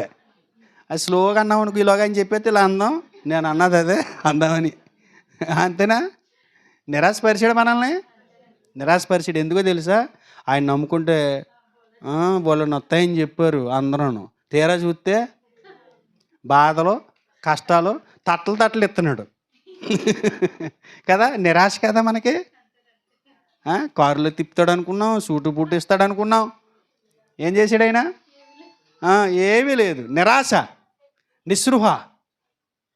నేను అదే అంటాను, చాలామంది యేసుక్రీస్తు వారిని అంగీకరించకపోవడానికి ఇది ప్రధానమైనటువంటి కారణం. నిరాశపరిచాడు. మనం అనుకున్నట్టుగా ఆయన ఉంటాడు అనుకున్నాం, మనం అనుకున్నట్టుగా ఆయన ఇముడుతాడు అనుకున్నాం. కానీ మనం అనుకున్నట్టు ఆయన లేడు. ఆయన చిత్తానికి అనుగుణంగా మనల్ని మారమంటున్నాడు. అప్పుడు మనకి ఏం ఎదురవుతుంది? నిరాశ ఎదురవుతుంది. యేసుని నమ్మండి. ఎవడైనా యేసుని నమ్మితే మిమ్మల్ని కొడతారు, మిమ్మల్ని తిడతారంటే ఎవడన్నా వస్తాడా? సువార్త పెద్ద పెద్ద ఫ్లెక్సీలు కట్టేసి యేసుని నమ్మండి, యేసుని నమ్మునోడు తోలులు చేస్తారని కింద ఇట్టరు. ఇంకా ఎవడన్నా వస్తాడా? యేసుప్రభువు ఏం చెప్పాడు? నన్ను నమ్మండి, నన్ను నా పేరు ఎత్తితే మిమ్మల్ని కొడతారు ప్రజలు అని చెప్పాడు. జనులు హింసిస్తారని చెప్పాడు, దూషిస్తారని చెప్పాడు. ఎవరైనా నమ్ముతారా? ఎవరైనా నమ్ముతారా? మనిషి అన్నవాడు ఎవడన్నా నమ్ముతాడా? మానవ జీవితం మీద ఆశ కలిగినాడు ఎవడైనా నమ్ముతాడా? వాళ్ళకి ఏం మిగిలిస్తాడు ఆయన ఒకవేళ నమ్మితే? నిరాశే మిగిలిద్ది. చాలామంది యేసుప్రభువు వారిని ఈరోజు అంగీకరించకపోవటానికి ఆనాడు యూదులు అనుకున్నట్టు ఆ రాజరిక వ్యవస్థలోనికి ఆయన రాజుగా ఉండి మనల్ని ప్రవేశపెట్టి వీళ్ళందరి మీద మన పెచ్చిగా ఉండే స్థితి తీసుకొస్తాడు అని అనుకుని ఎలా నిరాశ చెందారో ఈరోజు కూడా అలాగే నిరాశ చెందుతున్నారు. నిజంగా రాజు ఒకవేళ యేసుప్రభుని నమ్మితే నేను ముఖ్యమంత్రిని చేస్తాను, నేను ప్రధానమంత్రిని చేస్తాను అన్నాడు అనుకోండి, నిజంగా అది ఓకే కదా. మనకి యేసుప్రభుని నమ్మితే రాజ్యాలు ఇవ్వాలా, సింహాసనాల మీద కూర్చోబెట్టాలా? యేసుక్రీస్తు వారిని నమ్మాలంటే కాదు కదా. యేసుప్రభువు వారు నా రాజ్యము ఇహ సంబంధమైనది కాదు, ఈ లోక సంబంధమైన రాజ్యం నాది కాదు. ఈ లోక సంబంధమైన రాజ్యాలు ఎలా ఉంటాయి చెప్పాలి? ఈ లోక సంబంధమైన రాజ్యాలు ఎలా ఉంటాయి? జెండా పట్టుకు తిరిగినోడికే పథకం అమలు అవుద్ది. జెండా కలర్ రంగు రిబ్బను తలకు చుట్టుకుంటేనే పెన్షన్లు శాంక్షన్ అవుతాయి కదా. ఎందుకని? ఆ అధికారులు ఉన్నవాడికే వాళ్ళు చేస్తారు. ఇప్పుడు మనవాడు అధికారులు ఉంటే మనకేం చేస్తాడు? మనకి చేసి పెడతాడు, అంతేనా? ఇప్పుడు యేసుప్రభువు వారిని కైసరి మీద కంటే హైయెస్ట్ రేంజ్లో ఉండాలని వీళ్ళు ఊహించారు. దావీదు సింహాసనం మీద కూర్చుని వాళ్ళందరూ నిలబడి చేసేయాలని కోరుకున్నారు. కానీ జరిగింది ఏంటి? రివర్స్లో జరిగింది. నా రాజ్యం మీరు అనుకున్నట్టుగా ఇలా ప్రచారం చేసేది కాదు. నా రాజ్యం మీరు అనుకున్నట్టుగా గోళ్ళకి ఫ్లెక్సీలు పెట్టి ఓట్లు అడుక్కునేది కాదు. నా రాజ్యం మీరు అనుకున్నట్టుగా పైన ఒకడు కింద ఒకడు కూర్చుంటాడు, పైనుండి ఏలుబడి చేద్దాం అని అనుకునే రాజ్యం నాది కాదు. కొడితే కొట్టించుకోవాలి, గిల్లితే గిల్లించుకోవాలి మన రాజ్యం. అంతేనా? అర్థమవుతుందా? ఆ రాజ్యంలో ఇక్కడ రాజ్యాలు ఏ ఉంటాయేమో, నా రాజ్యం ఈ లోకంలో రాజ్యాలు ఉన్నట్టు ఉండదు. మీరు అలా అనుకున్నారు, కానీ నేను అలా కాదు, నేను రాజునే అని చెప్పాడు. వాళ్ళకి ఏం మిగిలింది? నిరాశ. ఈరోజు చాలామంది యేసుప్రభు వారిని నమ్మట్లేదు, నిరాకరిస్తున్నారు అని అంటే ఖచ్చితంగా ఈ కారణం ఒకటి ఉంటుంది. ఎందుకు ఆయన నమ్మితే ఏముండవు. ఆయన నమ్మితే కింద కూర్చోవాలి, పైన కూర్చోవడానికి ఉండదు. ఉంటుందా? ఉంటుంది. మీరు మాట్లాడట్లేదు, అర్థం అవ్వట్లేదా? లేకపోతే అర్థమైంది కానీ ఇదేంటిది ట్విస్ట్ ఇలా ఇచ్చాడు లాస్ట్లోని అన్నట్టుగా చూస్తున్నారు కదా. నిరాశ. ఒకవేళ అలాంటి నిరాశలు ఉంటే కనుక నువ్వు కూడా యేసుక్రీస్తు వారిని నిరాకరిస్తున్నట్టే లెక్క. సన్నిధికి వచ్చి కూడా, ఆయన నమ్ముకున్నానని చెప్పి కూడా నీకు తెలియకుండానే నువ్వు యేసుక్రీస్తు వారిని ఏం చేస్తున్నావు? నిరాకరిస్తున్నావు, అంగీకరించలేని స్థితిలో ఉన్నావు. యూదులు యేసుక్రీస్తు వారిని నిరాకరించింది ఎందులకు అని అంటే వారిని తీవ్రంగా ఆయన నిరాశపరిచాడు. మరొకటి చూద్దాం. యూదులు యేసుక్రీస్తు వారిని అంగీకరించకపోవడానికి మరొక బలమైనటువంటి ప్రధానమైన కారణం ఏంటంటే వారి భౌతికవాదాన్ని ఆయన ఖండించాడు. రెండో కారణం ఏంటి తెలుసా? వారి భౌతికవాదాన్ని యేసుక్రీస్తు వారు ఖండించాడు. భౌతికవాదం అంటే భౌతిక సంబంధమైనటువంటి ఆలోచన, భౌతిక సంబంధమైనటువంటి జీవితాన్ని యేసుక్రీస్తు వారు ఖండించారు. భౌతిక సంబంధమైనటువంటి ప్రతి దాన్ని కూడా ఆయన ఖండించారు. వారి జీవిత వైఖరి మీద ఇలాంటి ఎదుర్కోలను జనులు ప్రతిఘటిస్తారు, ఎప్పుడు కూడా ఒప్పుకోరు. భౌతికవాదాన్ని, భౌతిక సంబంధమైన విషయాల్ని ఖండిస్తున్న వాడిని ఎవరైనా అంగీకరిస్తారా? అంగీకరించరు. ఏం చేస్తారు? ప్రతిఘటిస్తారు. ఏంటి అలా మాట్లాడుతున్నారు మీరు అంటారు. యేసుక్రీస్తు వారు ఏం చేశాడు తెలుసా? ఒకసారి మార్కు సువార్తలకు వెళ్దాము. యేసు గలిలయ సముద్రం దాటి గెరసేనుల దేశానికి వెళ్ళి అక్కడ ఏం చేశాడో చూద్దాం. మార్కు సువార్త 5వ అధ్యాయం. గెరసేనుల దేశానికి వెళ్ళి యేసుప్రభువు వారు అక్కడ ఏం చేశారో చూద్దాం. మీకు అక్కడ ఆ సన్నివేశం తెలుసు. అది 5వ అధ్యాయము 1 నుండి 20 వరకు. 5వ అధ్యాయం 1 నుండి 20 వరకు అక్కడ జరిగిన సన్నివేశం ఏంటి? గెరసేనుల దేశంలోకి వెళ్ళి ఏం చేశాడు ఆయన? ఆ పడవ దిగంగానే అనేక దెయ్యాలు పట్టినటువంటి ఒకడిని, శాన అనేటువంటి దెయ్యాలు పట్టిన వాడిని యేసుక్రీస్తు వారు అక్కడికి వెళ్ళి కలుసుకుని ఏం చేశాడు ఆయన? వాడిని స్వస్థపరిచాడు. దెయ్యాల నుంచి ఆ వ్యక్తిని విడిపించాడు. ఆ దెయ్యాల గుంపుని ఎక్కడికి పంపించాడు? పందుల గుంపులకు పంపించాడు. ఆ పందులు ఏం చేసినాయి? సముద్రంలో పడి చచ్చిపోయినాయి. ఎన్ని వేలు పందులు? 2000 పందులు. అక్కడ సంఖ్య కూడా చెప్పాడు సుమే. 2000 పందులు ఎక్కడికి వెళ్ళి పడ్డాయి? పంది 2000 గడికే. ఒకసారి పంది 2000 గడికే ఎంత అయింది చూడు. 2000 × 2000 20 లక్షలా?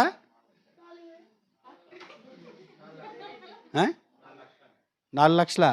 సరిగ్గా చూడండి అమ్మా. 2000 × 2000 పందులు 40 లక్షలు. 4 లక్షలు అంటున్నాడు.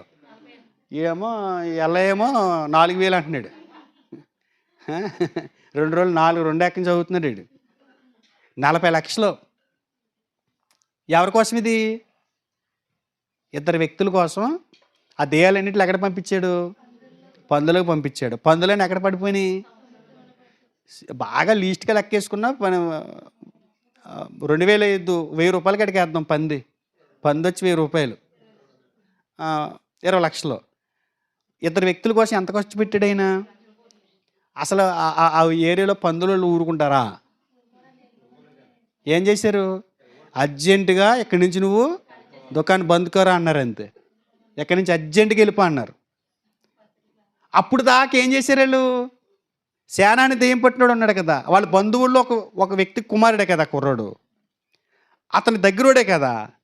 అతను ఆ సమాధులు పడి తను గాయపరుచుకుని ఆ సంఖ్యల చేత బంధించబడి ఏడుస్తుంటే, రోదిస్తుంటే, కేకలేస్తుంటే అయ్యో పాపం అన్నవాళ్ళే కదా వీళ్ళంతా. మరి ఇప్పుడు పందులు ముఖ్యమా, ఆ వ్యక్తి ముఖ్యం? వీళ్ళకి పందులు ముఖ్యం. వాళ్ళకి చూసారా? వాళ్ళ భౌతికవాదాన్ని యేసుక్రీస్తు వారు ఖండించాడు. ఏమన్నాడు తెలుసా? వీళ్ళ ముఖ్యమా వీడి ముఖ్యమా పందులు, వీడి జీవితం ముఖ్యమా ఆ పందులు ముఖ్యము నీకని అడిగితే వాళ్ళు ఏమన్నారు? నువ్వు ఇక్కడ అర్జెంటుగా కాలేజీ అన్నారు. అంటే ఎవరు ముఖ్యమా అని చెప్పారు వాళ్ళు? పందులు ముఖ్యం, మాకు మనిషితో పని, ఆత్మ ఏమైపోతే మాకు ఎందుకయ్యా, మాకేం కావాలి, వాడు ఎక్కడ పోతే మాకు ఎందుకు, వాడు ఎలా అయిపోతే మాకు ఎందుకు. సాధారణంగా మనిషి ఇదే కోణంలో ఉంటాడా? యేసుక్రీస్తు వారు దాన్ని ఖండించాడు. యేసుప్రభువు వారు దాన్ని ఖండించాడు. వాళ్ళ భౌతికవాదాన్ని ఖండించాడు. అంత డబ్బు ఖర్చు పెట్టి ఈ ఆత్మరక్షణ కొరకు యేసుప్రభువు వారు అంత త్యాగానికి ఒడిగడితే వాళ్ళకి ఏం నచ్చింది? ఏమి నచ్చలేదు. యేసుక్రీస్తు వారు నచ్చలేదు. పందులు చచ్చిపోవటం వాళ్ళకి నచ్చలేదు. వాడు బాగుపడటం వాళ్ళకి నచ్చలేదు. యేసుప్రభువు వారు ఖండిస్తాడా ఖండించడా? మా దేశాన్ని విడిచిపెట్టి వెళ్ళిపోమని అన్నారు. 2000 పందులు వాళ్ళకి గొప్ప నష్టాన్ని తీసుకొచ్చినాయి. కానీ యేసుక్రీస్తు వారు భౌతిక సంబంధమైన దాని మీద దృష్టి ఏం చేయాలి? ఈయన ఆ దెయ్యాలని 2000 దెయ్యాలని ఎక్కడ పంపించేయాలి? పోనీ చెప్పండి, ఎక్కడ పంపించాలి? ఆ పందులు ఉన్నాయి, ఆ పందులు సముద్రంలో పడి చచ్చినాయి. ఒకవేళ ఆ పందులకు పంపించకపోతే ఎక్కడ పంపించమని వీళ్ళు కోరుకుంటున్నట్టు? మరి జనంలోకి పంపించేలా? మనుషులోకి వెళ్ళాలి కదా. మరి ఇప్పుడు ఏం చేయాలి ఆయన కదా? అది నష్టమైనా కూడా వాళ్ళు అనుకున్నట్టుగా యేసుప్రభువు వారు ఆలోచించకుండా పందులు పోతే పోని వీళ్ళిద్దరు బాగుపడుతున్నారు కదా అనుకున్నాడు. వీళ్ళు అనుకున్నారు పందులు పోకూడదు, వాళ్ళిద్దరు పోతే ఇద్దరు పోతే పోతారు. చూడండి, ఒక్కొక్కసారి మనకు తెలియదు కానీ అమెరికా సైడు లేకపోతే ఇతర కంట్రీస్లోని మెదునికి బాగా తెలుస్తుంది అనుకుంటా. ఏదైనా చిన్న కరెంటు పోలు మీద బాగా ఎత్తైనటువంటి పోలు మీద ఏదైనా పిచ్చికి గుడి చెదిరిపోయి ఆ పిచ్చికి రెక్క ఏలాడుతుంది అనుకోండి, వాళ్ళు అవసరమైతే 10 లక్షలకి వచ్చి పెట్టి ఆ పిచ్చికి గుడి సర్దుతారు. మీరు చూడండి, రీల్స్లో వస్తుంటాయి. ఓర నాయను, ఆ పిట్టలు నిన్ను కొట్టుకు చంపుతుంటాం మనం. అది కిందడితే ఏమైపోయిందంటే ఆ పిట్ట కోసం వీడు మళ్ళీ పైకెట్టి దాన్ని తీసుకొచ్చి ఇదంతా ఖర్చు పెట్టి ఇదంతా అడవడి చేసి ట్రాఫిక్ జామ్ చేసి ఈ ట్రాఫిక్లో మళ్ళీ అదంతా అక్కడికి ఎట్టుకెళ్ళి దాన్ని ఆ పిట్ట గూడు సర్ది మళ్ళీ ఆ పిట్ట అందులో పెట్టాలా? ఆ పిట్టగా అంటాం మనం. అంటామా?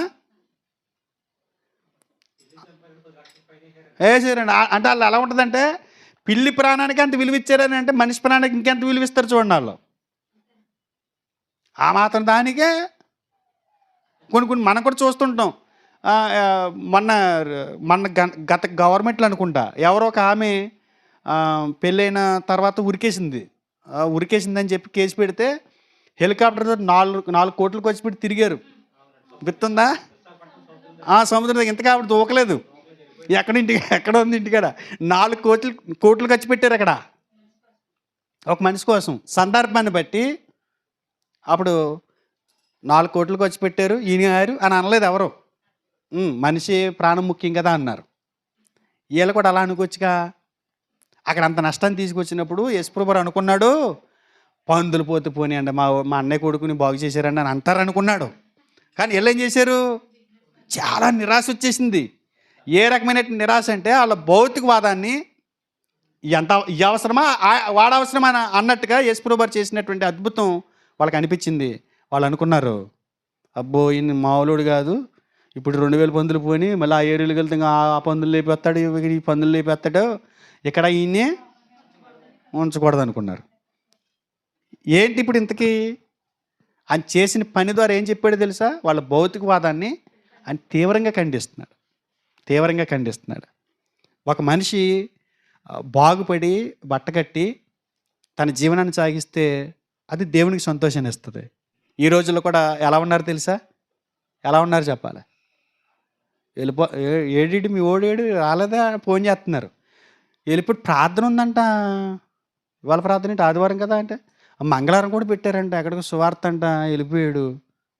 ఆ పాస్టర్ గాడు ఉన్నాడు, ఆడికి పని పాట లేదు, ఆడికి బుద్ధి లేదు, ఈ గాడికి కూడా బుద్ధి లేదు. అంత అవసరమా? ఎక్కడికి సువార్తకి అంత అవసరమా? ఎవడీడు ఇంతగా అన్నది? పార్టీ తరపున ఏదో కార్యక్రమం ఉంది, జెండాలు పట్టుకుని అతను బళ్ళు కట్టుకుని తిరగాల. ఇదివరకు గతంలో తిరిగాడు గట్టిగా నిజదేవుని తెలుసుకున్నప్పుడు. యేసుప్రభు అంటే ఏంటి తెలియనప్పుడు. యేసుప్రభు అంటే ఏంటి తెలిసిన తర్వాత జెండా కట్టుకుని తిరగటం కాదు, సువార్త కరపత్రికలు పట్టుకుని తిరగాలనుకున్నాడు. ఇప్పుడు వాడికి ఏం వస్తుంది చెప్పాలి. ఇప్పుడు ఫ్లెక్సీలు పట్టుకుని వాడాడు. ఇదివరకే మనం ఏం చేసేవాళ్ళం, రిబ్బన్ కట్టుకుని రోడ్లు అంటే డ్యాన్సులు. ఇప్పుడు డ్యాన్సులు వేసేవాడేడి. ఎవరికి నొప్పి? రాజకీయ నాయకులకి నొప్పి. ఎందుకనంటే ఆ వదిలేసి ఎక్కడికి వెళ్ళిపోయారు? వాళ్ళ భౌతికవాదాన్ని ఖండిస్తుంది క్రైస్తవ్యం. యేసుప్రభు చేసింది అది. ఒకడు తాగేసి మందు మానేసి ఆ బానిసత్వం నుంచి బయటకు వచ్చేసి ప్రభుని నమ్ముకున్న తర్వాత చక్కగా ప్రార్థనలు అంటూ భార్య బిడ్డలని ఆదివారం ప్రార్థన అయిన తర్వాత తీసుకుని వెళ్తుంటే ఆ బెందగొట్లో కూర్చుని కూడా మారిపోయాడు, పెద్ద గొప్పోడు మరీడు అంటున్నాడు. ఆడికి బాధ ఏంటి? వాడి భార్యను తీసుకుని పిల్లల్ని తీసుకుని ప్రార్థనకి వెళ్ళి చక్కగా ప్రార్థనకి వెళ్ళి మరలి ఇంటికి వెళ్ళి చక్కగా వెళ్ళిపోతున్నాడు కదా. వీడికి బాధ ఏంటి? మరి వీడి వల్ల ఒక రోజుకు కనీసం ఆ రోజు అక్కడ ఉంటే కనీసం ఒక 500 రూపాయలని తాగుతాడు కదా. 500 తాగితే సగం వాడికి లాభం ఉంటుంది కదా. ఇప్పుడు ఏం ఖండిస్తున్నాడు యేసుప్రభు వారు? వాళ్ళు భౌతికవాదాన్ని ఖండిస్తున్నాడు. ఒక వ్యక్తి జీవితం మారిపోయిందనంటే వారి భౌతిక జీవితాన్ని మరొకటి భౌతిక జీవితాన్ని గండిపడుతున్నట్టే. మనలో చాలామంది మారిపోయామని కొంతమందికి ఎందుకు అక్కస్ అనుకుంటున్నారు యేసుప్రభు అంటేని మారిపోయామని. మాతో పాటు ఉండేవాడు పెద్ద గొప్పవాళ్ళలో మారిపోయాడు, పెద్దదో ఇన్సర్ట్ చేసేస్తున్నాడు, వెయిట్ వేసేస్తున్నాడు. ఇదివరకే సిరుగుని బట్టలు వేసి తిరిగివాడు, మాసిముని బట్టలు వేసి తిరిగివాడు.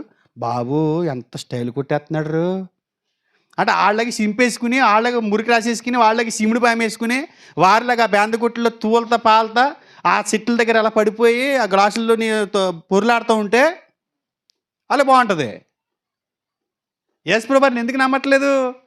ఎందుకు నిరాకరిస్తున్నారు? అక్కడ పూజ చేస్తున్నాడు బొమ్మెట్టుకుని, దేవుడికి పూజ చేస్తున్నావు, నువ్వు 10 మందిని పాడు చేస్తున్నావు అక్కడ. అది తెలీదు. యేసుప్రభు వారు చేయాల్సింది పూజ కాదు, బ్రతుకులు మార్చాలా. అలా బ్రతుకులు మారుస్తున్నాడు. మారిన ప్రతి బతుకు కూడా భౌతిక జీవితం, భౌతిక ఆలోచనలు కలిగినటువంటి వాళ్ళ యొక్క జీవితాలకి గండిపడిపోతుంది. అందుగురించే వారు భౌతికవాదాన్ని యేసుప్రభు వారు ఖండించినట్టు అయిపోయింది. యూదులు యేసుక్రీస్తు వారు నిరాకరించడానికి గల ప్రధానమైనటువంటి కారణం ఏంటంటే యేసుక్రీస్తు వారు ఖచ్చితంగా భౌతికవాదాన్ని ఖండించుకుంటూ వచ్చాడు. ప్రభువైన యేసు బోధలో భౌతికమైన దాన్ని తగ్గించి ఆత్మ సంబంధమైన వాటిని హెచ్చరించాయి. భౌతిక సంబంధమైన వాటన్నిటిలో కూడా ఏం చేసింది తెలుసా? తగ్గిపోతూ ఉంది.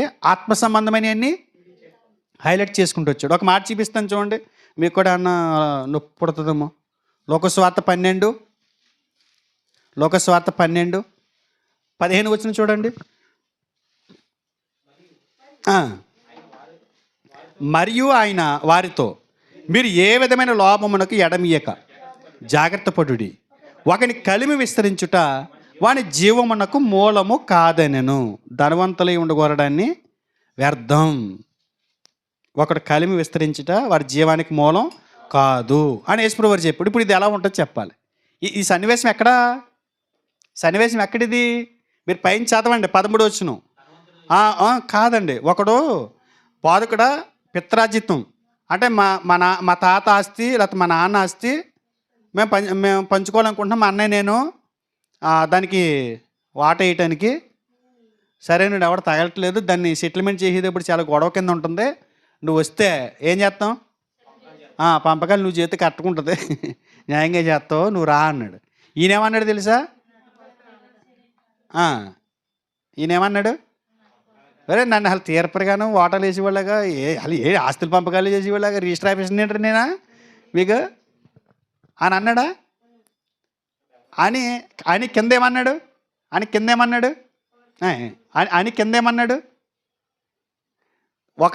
ఒకటి కలిమి విస్తరించుట వాని జీవానికి మూలము కాదు. యేసుక్రీస్తు వారు దేనికి ఖండిస్తున్నాడు? ఏమంటే ప్రార్థనకు రాలేదేంటండి మీ వారు అన్నాం అనుకో, మా వారు కిరాయి తగిలి వెళ్ళిపోయారండి అని అన్నారు అనుకో. కిరాయి దేనికి అర్జెంట్ అంటే లేదంటే 4 రోజుల నుంచి కిరాయిలు ఉండలేదు, మంచిది 2000 రూపాయలు కిరాయి ఒకటి తగిలింది, చక్కగా మూటకట్టి చక్కగా ఇచ్చేస్తాడండి, బాగా కలిసి వస్తుందండి, 500 పెట్రోల్కి అయితే 1500 మిగులుతుందండి, దాన్ని వదులుకుంటాం ఎందుకని వెళ్ళారని అన్నాం అనుకో. ఈ మాట ఏమనిపిస్తుంది వాళ్ళకి? ఇది షాపు ఎందుకు కట్టలేదు, ప్రార్థనకి ఎందుకు రాలేదు అనుకో, అక్కడ ఉంటే ఒక 100 రూపాయలు 200 కలిసి వస్తుంది కదా అన్నాం అనుకో. ఇప్పుడు యేసుప్రభు వారి మాటలు ఎలా ఉన్నాయి చెప్పండి? ఆ 1500 వస్తే 1000 వస్తే అంటున్నాడు ఈయన. ఆ 1000 రూపాయలు వస్తాయి కదని పనికి వెళ్తే ప్రార్థన మానేసి అన్నాం అనుకో, 1000 ముఖ్యమా ప్రార్థన ముఖ్యమా అని ఖండిస్తున్నాడు ఈయన. అర్థమైందా? ఏం ఖండిస్తున్నట్టుంది ఈయన? ఆయన మాటల్లో ధనవంతులు ఉండకూడదని కూడా వ్యర్థమని యేసుక్రీస్తు వారు ఎక్కువగా ఆయన బోధలు చెప్పుకుంటూ వచ్చాడు. ఒకసారి 16 అధ్యాయం 14 వచ్చింది చూడండి. అలా అన్నప్పుడు వాళ్ళకి ఏం బాధేసిందో. ధనాపేక్ష గల పరిసయ్యులు ఈ మాటలన్నీ విని ఆయనను అపహసించుచుండగా ఏం చేశారండి? అపహాసం చేస్తున్నారండి. ఈడాడ డబ్బులు వద్దంటున్నాడే, ఏంటి డబ్బు ఆస్తి మూలం కదా అంటున్నాడేంటి? ఎలా ఉంటుంది మరి భౌతిక నేత్రాలతో చూసేవాడికి యేసుప్రభు వారి మాటలు? ఇబ్బందిగా ఉంటాయి. ఎందుకనంటే ఇక్కడ ఇక్కడ ఇక్కడ రెక్క ఆడుతుంది కానీ డొక్క ఆడతలేదు. రెక్క గట్టిగా ఆడితే డొక్క బాగా నిండి డబ్బులు పోగేసుకుంటున్నాం. ఇప్పుడు ఆ డబ్బులు నువ్వు పరలోకానికి వెళ్ళడానికి గడ్డు, ఆ పరలోకానికి అవి ఉపయోగపడమని చెప్పాడు అనుకో, ఎలా ఉంటుంది ఈయనవాడికి? బాబు డబ్బులు వద్దండి వీడికి, డబ్బులు అండి ఏం చేస్తాడు చూద్దాం. ఒంటి మీద పిల్లలకు బట్టలు కొనాలంటే ఏం కావాలి? కడుపు నిండా తినాలంటే ఏం కావాలి? ఈయన కౌర్లు ఎలా ఉన్నాయి? అక్కర్లేదు అంటున్నాడు. చూద్దాం. మన వాళ్ళు అలాగే అనుకుంటారు కొంతమంది. ఈయన కౌర్లు ఇలా చెప్తాడు చూద్దాం. యేసుప్రభు వారు ఆయన మాటలో వాళ్ళకి అలాగే అనిపించినాయి అంట. అపహాసం చేయడు, డబ్బు వద్దు అంటున్నాడు ఏంటి? ధనాపేక్ష కలిగిన వాళ్ళకి ఏమొచ్చేస్తుంది ముందే? యూదులు అలాగే మత్తయి సువార్త 16 అధ్యాయము ఆయన మాటలన్నీ ఇలాగ ఉన్నాయి చూడండి. వాళ్ళ భౌతికవాదాన్ని ఖండిస్తూ మత్తయి సువార్త 16 అధ్యాయము 26 వచ్చింది చూడండి. ఒక మనుషుడు లోకమంతా సంపాదించుకుని తన ప్రాణమును పోగొట్టుకుంటే అతనికి ఏం ప్రయోజనం? ఒక మనుషుడు తన ప్రాణమునకు ప్రతిగా ఏమి ఇయ్యగలడు? ఒకడు లోకమంతా సంపాదించుకున్నాడు అండి, తన ప్రాణాన్ని పోగొట్టుకున్నాడు, అతనికి ఏంటి ప్రయోజనం అన్నాడు. 16:26 అండి మత్తయి సువార్త. అక్కడ మీకు ఏమర్థమవుతుంది? యేసుప్రభు వారి బోధలో ఆలోచన రేకెత్తించే ప్రశ్నలు ఆయన అడిగేవాడు. ప్రశ్న వేసాడు ఇక్కడ. ఏంట ప్రశ్న? ఒకడు లోకమంతా సంపాదించుకున్నాడు, ఏం పోగొట్టుకున్నాడు? తన ప్రాణం పోగొట్టుకున్నాడు. ఒకడు లోకమంతా సంపాదించిన తర్వాత అతను చనిపోయి నరకానికి వెళ్ళిపోతే దానివల్ల ప్రయోజనం ఏంటి అని ప్రశ్న వేసాడు కదా. దానికి జవాబు ఉందా మన దగ్గర? జవాబు ఉందా? లేదు. కానీ మనలో నొప్పి మాత్రం పుడుతుంది. ఎందుకనంటే యేసుక్రీస్తు వారు ఈ దేహ సంబంధమైనటువంటి విషయాల పట్ల ఆసక్తి కలిగిన యూదుల్ని ఖండించుకుంటూ వచ్చాడు. డబ్బు కోసం మీరు ఆడకండి, ఆ డబ్బు జీవానికి మూలం కాదు. డబ్బు కోసం పేదలను హేళన చేయకండి, అది కాదు దేవుడు మీ నుంచి కోరుకునేది. ఇవన్నీ చెప్పుకుంటూ వచ్చాడు. డబ్బు కంటే మనిషి ఆత్మ ముఖ్యమని చెప్పుకొచ్చాడు. శానాన్ని దెయ్యం పెట్టిన కుర్రోడిని విడిపించిన తర్వాత. ఇవన్నీ మీరు అర్థం చేసుకోండి. యేసుక్రీస్తు వారి భౌతికవాదాన్ని మాటల ద్వారా ఖండించుకుంటూ వస్తున్నాడు. ఆస్తుల గురించి మాట్లాడాడు, ఆత్మల గురించి మాట్లాడాడు, ఇంకేం మాట్లాడాడు? బంధాల గురించి మాట్లాడాడా? బంధాల గురించి ఏమని మాట్లాడాడు? బంధాల గురించి మీ అమ్మ తమ్ముళ్ళు వచ్చారు అని అన్నప్పుడు ఏమన్నాడు? ఒకసారి చూద్దాం, అది కూడా చూద్దాం. మత్తయి సువార్త 12 అధ్యాయము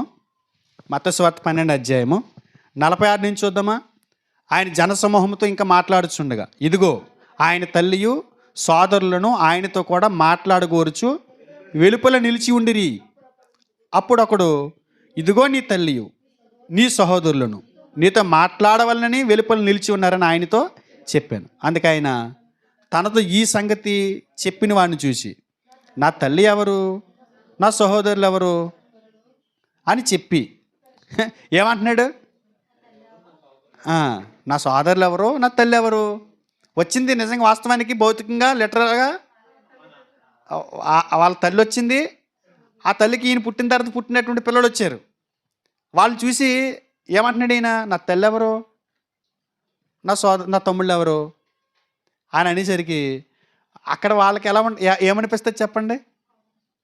బాబోయ్ ఇంత దారుణమా, ఇంత ఘోరమా? కానీ అమ్మనే తమ్ముళ్ళు కూడా వదిలేసుకోమంటావా? నాకు కావాలి అంటాం కదా. సేమ్ అదే పరిస్థితి అక్కడ. ఏమన్నాడు తెలిసి కింద చెప్పాడు చూడండి, పెద్ద బాంబాడేసాడు వాళ్ళకి.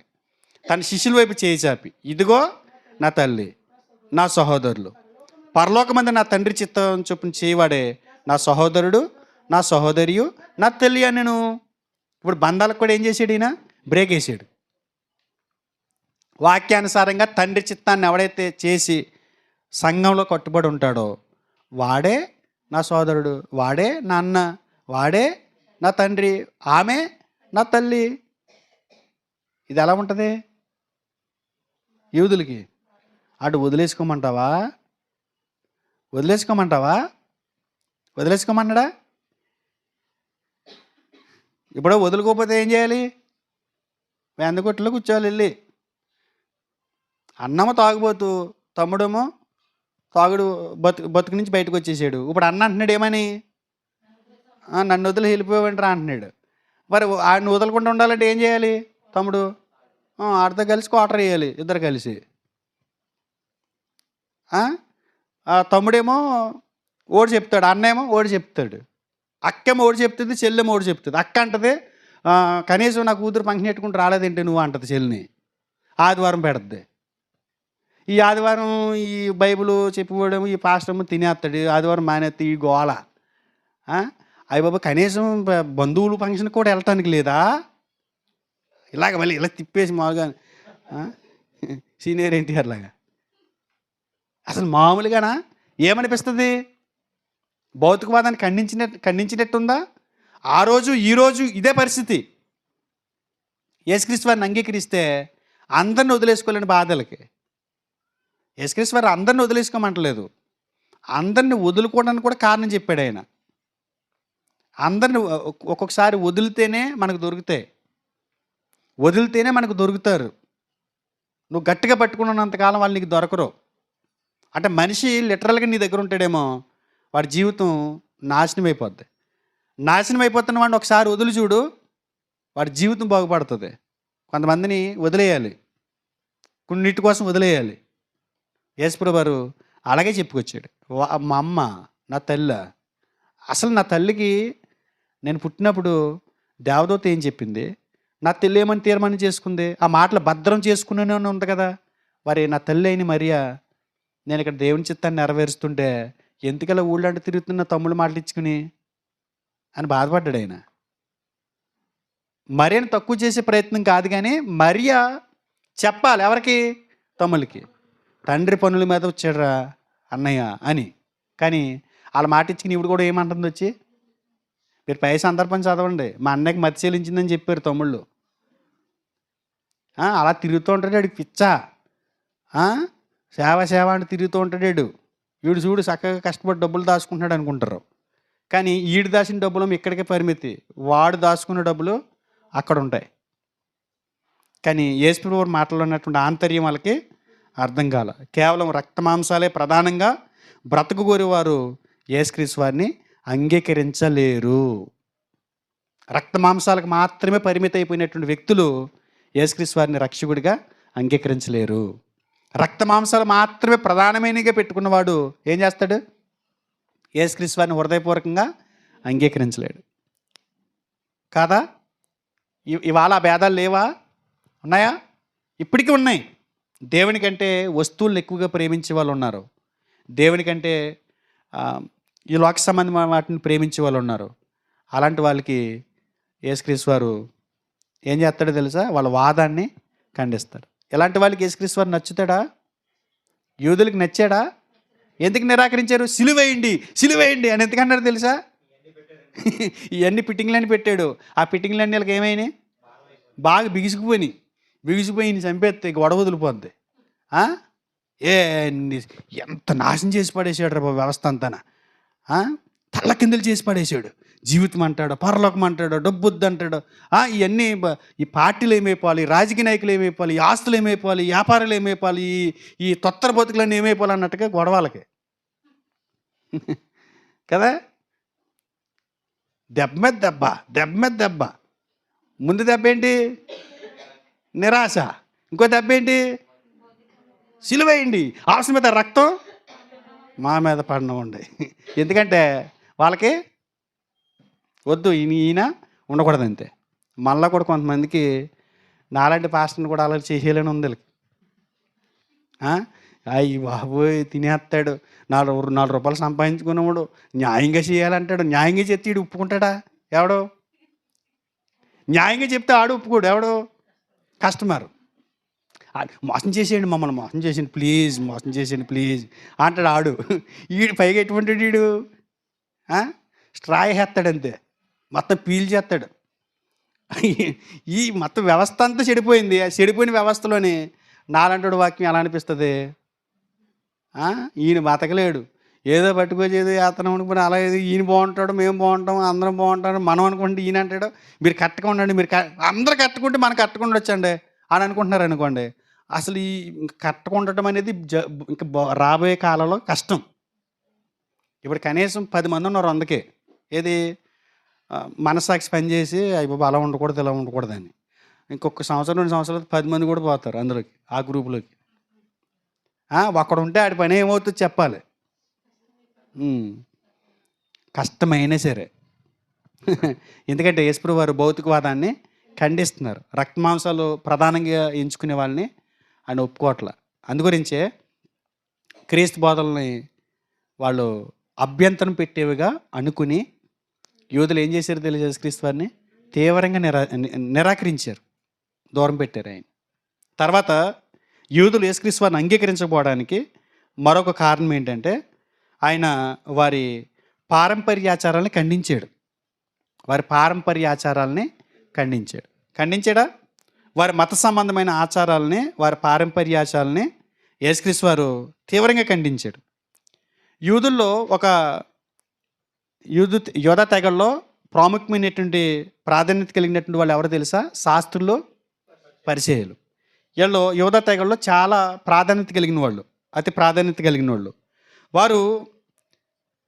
వారి విషయమే యేసుప్రభువు వారు మాట్లాడారు. ఒకసారి చూస్తారు. అది మార్కు సువార్త 7వ అధ్యాయము. మార్కు సువార్త 7వ అధ్యాయము. వారిని ఏ రకంగా ఖండించాడు చూద్దాము. 7వ అధ్యాయము మార్కు సువార్త 7 మొదటి వచనం చూడండి. యెరూషలేము నుండి వచ్చిన పరిసయ్యులను శాస్త్రుల కొందరు ఆయన వద్దకు కూడి వచ్చి ఎవరండి వచ్చింది? యోధా తెగల్లో అతి ప్రాధాన్యత కలిగినటువంటి శాస్త్రులు, పరిసయ్యులు వచ్చి ఏమంటున్నారు? ఆయన శిష్యులు కొందరు అపవిత్రమైన చేతులతో, అనగా కడుగని చేతులతో భోజనం చేయడం చూసిరి. పరిసయ్యులను యూదులందరూ పెద్దల పారంపర్య ఆచారాన్ని బట్టి చేతులు కడుక్కుంటేనే కానీ భోజనం చేయరు. మరియు వారు సంత నుండి వచ్చినప్పుడు నీళ్లు చల్లుకుంటేనే కానీ భోజనం చేయరు. ఇదిగాక గిన్నెలను, కుండలను, ఇత్తడి పాత్రలను నీళ్ళలో కడుగుట మొదలగు అనేక ఆచారములను వారు అనుసరించెడు వారు. అప్పుడు పరిసయ్యులు, శాస్త్రులు 5వ వచనం, నీ శిష్యులెందుకు పెద్దల పారంపర్య ఆచారం చొప్పున నడుచుకొనక అపవిత్రమైన చేతులతో భోజనం చేయదురని ఆయన అడిగిరి. అందుకు ఆయన ఏమండి వారు ఏం చేశారో చెప్తున్నాడు. ఏం చేశారంటే వాళ్ళు చదువుతారా? అందుకని వారితో ఇలాగ చెప్పాను. 6వ వచనం, ఈ ప్రజలు పెదవులతో నన్ను గనపరుచుదురు కానీ వారి హృదయం నాకు దూరంగా ఉంది. వారు మానవులు కల్పించిన పద్ధతులు దేవోపదేశములను బోధించుచు నన్ను వ్యర్థముగా ఆరాధించుదురు అనేటువంటి నేరస్థాపన వాళ్ళ మీద చేశాడు. నేరస్థాపన చేశాడా? వాళ్ళు ఏం చేస్తారంటండి? ఒక ఆయన ఉన్నాడు ఇక్కడికి వచ్చాడు. ఈ కింద షెడ్ ఉన్నప్పుడు నాకు బాగా గుర్తుంది. ఒక ఆయన చెప్తే నమ్మరు, ఒక పండు చక్కెరకాయలు, మామూలు చక్కెరకాయలు ఇంతంత కాయలు ఇప్పుడు చూడలేదు నేను, ఇంతంత లావున ఉన్నాయి, పెద్ద అస్తమే ఇంత ఉంది.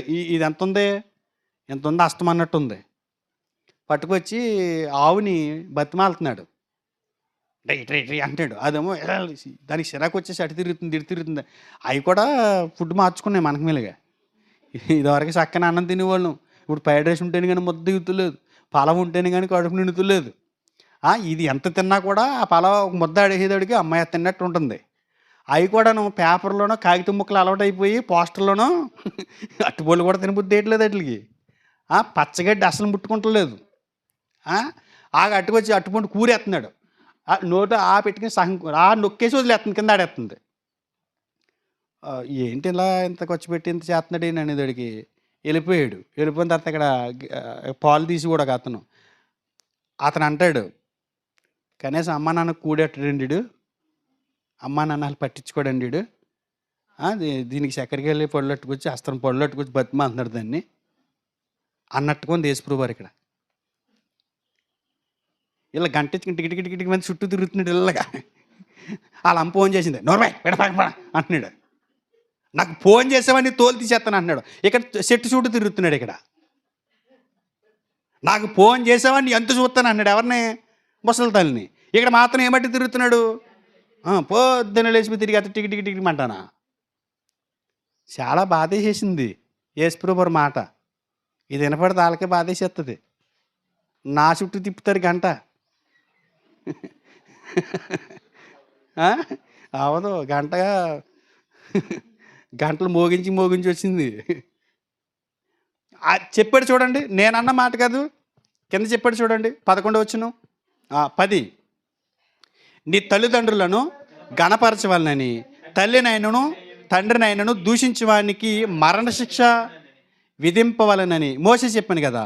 ఆయనను మీరు ఒకడు తన తండ్రినైనను తల్లినైనను చూసి నా వలన నీకు ఏది ప్రయోజనమగునది ఏదో అది కార్బాను అనగా దేవార్పితమని చెప్పినాడలా తన తండ్రినైనను తల్లినైనను వానిని ఏమీ చేయనీయక మీరు నియమించిన మీ పారంపర్యాచారం వలన దేవుని వాక్యమును నిరర్ధకము చేయుదురు. ఇటువంటివి అనేకములు మీరు చేయుదురని చెప్పాను. ఏమని చెప్తున్నాడు? తల్లిదండ్రులకి గౌరవించకపోతే, వారిని ప్రేమించకపోతే మరణశిక్ష విధించమని ధర్మశాస్త్రం చెప్పింది. మీరు చేసే పనులు ఏంటి? శాస్త్రుల పరిచయాలు దేవుడికి కొంత డబ్బు అని కేటాయిస్తున్నారు. సంవత్సరం అంతా కేటాయించి ఆ డబ్బుతోటి మంచి గొర్రెపోతుని కొని కార్బాన్ బలిస్తున్నాడంట. బలి. యేసుప్రభువు ఏమన్నాడు తెలుసా? దేవుడిని నీ నుంచి కోరుకున్నది ఈ బలి గొర్రె పిల్లని కాదు, ఆ డబ్బుతో మీ అమ్మ నాన్నని చూసుకో. నువ్వేం చేస్తున్నావు? అమ్మ నాన్నని నిర్లక్ష్యం చేసావు. అమ్మ నాన్నని చూసుకోవాల్సినటువంటి ఆ డబ్బుతోటి దేవుడికి బలిస్తున్నాను, దేవుడికి బలి అర్పణిస్తున్నానని చెబుతున్నావు.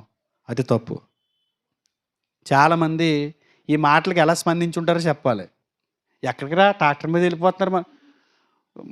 ఇచ్చుకున్నాము ఏంటి, ఏదో ఇచ్చుకున్నాడు. ఇక్కడ వాళ్ళ అమ్మ నాన్న పట్టించుకుంటలేదు. తమ్ముడు ఎలా ఉన్నాడో తెలియదు, అన్న ఎలా ఉన్నాడో తెలియదు. మనుషుల్లో ప్రేమించడం రాదు. వీళ్ళు మాత్రం సంవత్సరానికి ఒకసారి దేశాలు తిరిగి వస్తారు.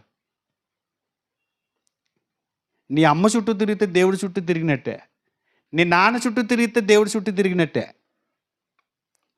మీ అమ్మ నాన్నకు మించిన పుణ్యక్షేత్రాలు లేవు అని యేసుప్రభువు అంటాడు. వీళ్ళు ఏమంటారు?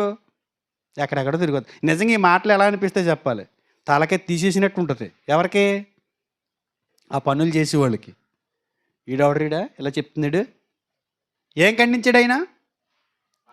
వారి పారంపర్యాచారాలని తీవ్రంగా ఖండించాడు ఆయన. అయ్యా, మీరు చేయాల్సింది అది కాదు, మీరు వేషధారులు, మీరు నటిస్తున్నారు, దేవుడు మీ నుంచి కోరుకున్నది అది కాదు. ఏం చేశారు వాళ్ళు? ఇలాంటి ఆరాధన మనుషుల పద్ధతుల ప్రకారం సమర్పించేటువంటి ఏ ఆరాధన అయినా సరే ఆయన ఉద్ఘాటించాడు, ఖండించాడు, తప్పుపట్టాడు. యేసుచే యూదులు అభ్యంతరపడినా కూడా ఆయన బోధల వలన ప్రాథమిక సత్యాలు వాళ్ళు వ్యతిరేకంగా వారు ఆక్షేపణ చెప్పలేకపోయారంట. ఎందుకంటే అది సత్యమే కదా. యేసుప్రభువు మాట్లాడిన దాంట్లో అసత్యం ఉందా? యేసుప్రభువు చెప్పిన దాంట్లో సత్యమే ఉంది. కానీ వాళ్ళ ఆక్షేపణ తెలపకపోయినా వారికి తెలియకుండానే యేసుప్రభువు నిరాకరించారు. కారణం ఏంటంటే ఈ శాస్త్రుల పరిచయాలు చెప్పిన మాటలకి ప్రజలు దాన్ని అనుసరిస్తున్నారు. యేసుప్రభువు చెప్పిన మాటలకి ప్రజలు ఆగిపోతున్నారు, ప్రజలు గ్రహిస్తున్నారు, వీళ్ళు గ్రహించలేకపోతున్నారు. అప్పుడు వీళ్ళకి ఏమొస్తుంది? వారు రాకపోతే చాలామంది గుళ్ళకి మానేసిన కానీ ఏమొస్తుంది? ఆగి మానేసారు, అక్కడక్కడ తిరుగుతున్నారని. ఇదే ఇప్పుడు వాళ్ళ సమస్యల్లో ఏంటంటే, వాళ్ళ నిజమైన సమస్య ఏంటంటే మనం వేసే డబ్బులు రావట్లేదని తప్ప మనం బాగుపడ్డామని కాదు, మనం ఏమైపోయామన్నది కాదు వాళ్ళకి. అర్థమైందా? ఏం ఖండించాడు ఆయన?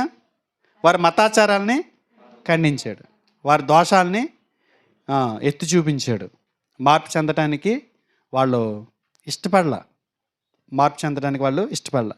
ఆయన మాటలు ఇప్పటి వరకు కూడా రాబోయే కాలాల్లో కూడా మండిపోతాయి.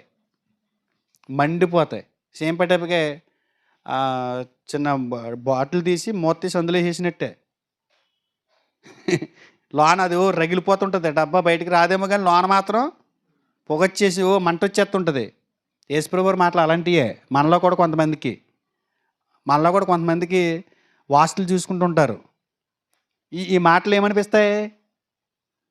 నాయన ఏంటి బాబు ఇలా పట్టుకున్నాడు, మళ్ళీ తిరిగి మళ్ళీ ఎక్కడికి వచ్చాడంటే ఇప్పుడు అనుకుంటున్నారు మీరు. తిరిగి మళ్ళీ ఎక్కడికి వచ్చాడు. వాళ్ళకు కూడా ఏమనిపిస్తుంది? మంట, ఒళ్ళు మంట రప్పిస్తున్నాడండి ఈయన బోధలతోటి మనల్ని.